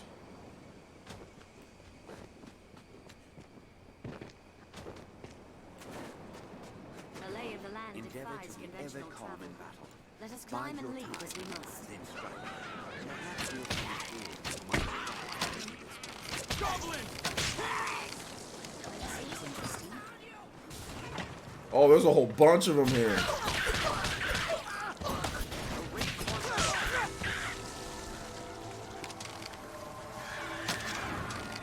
If there's a chimera, I'll just run. The goblin in the helm is their chief.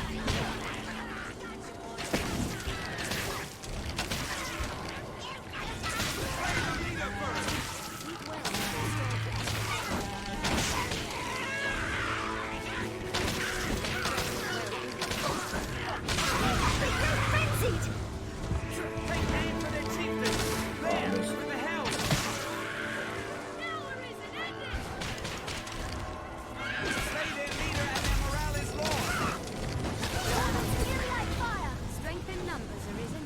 We can see monsters for leagues on the open shore. We have triumphed. And they us in turn. Anytime. Y'all got some potatoes?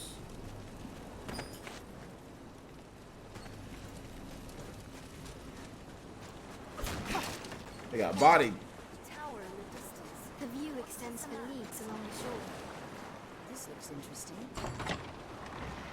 What's good, geek?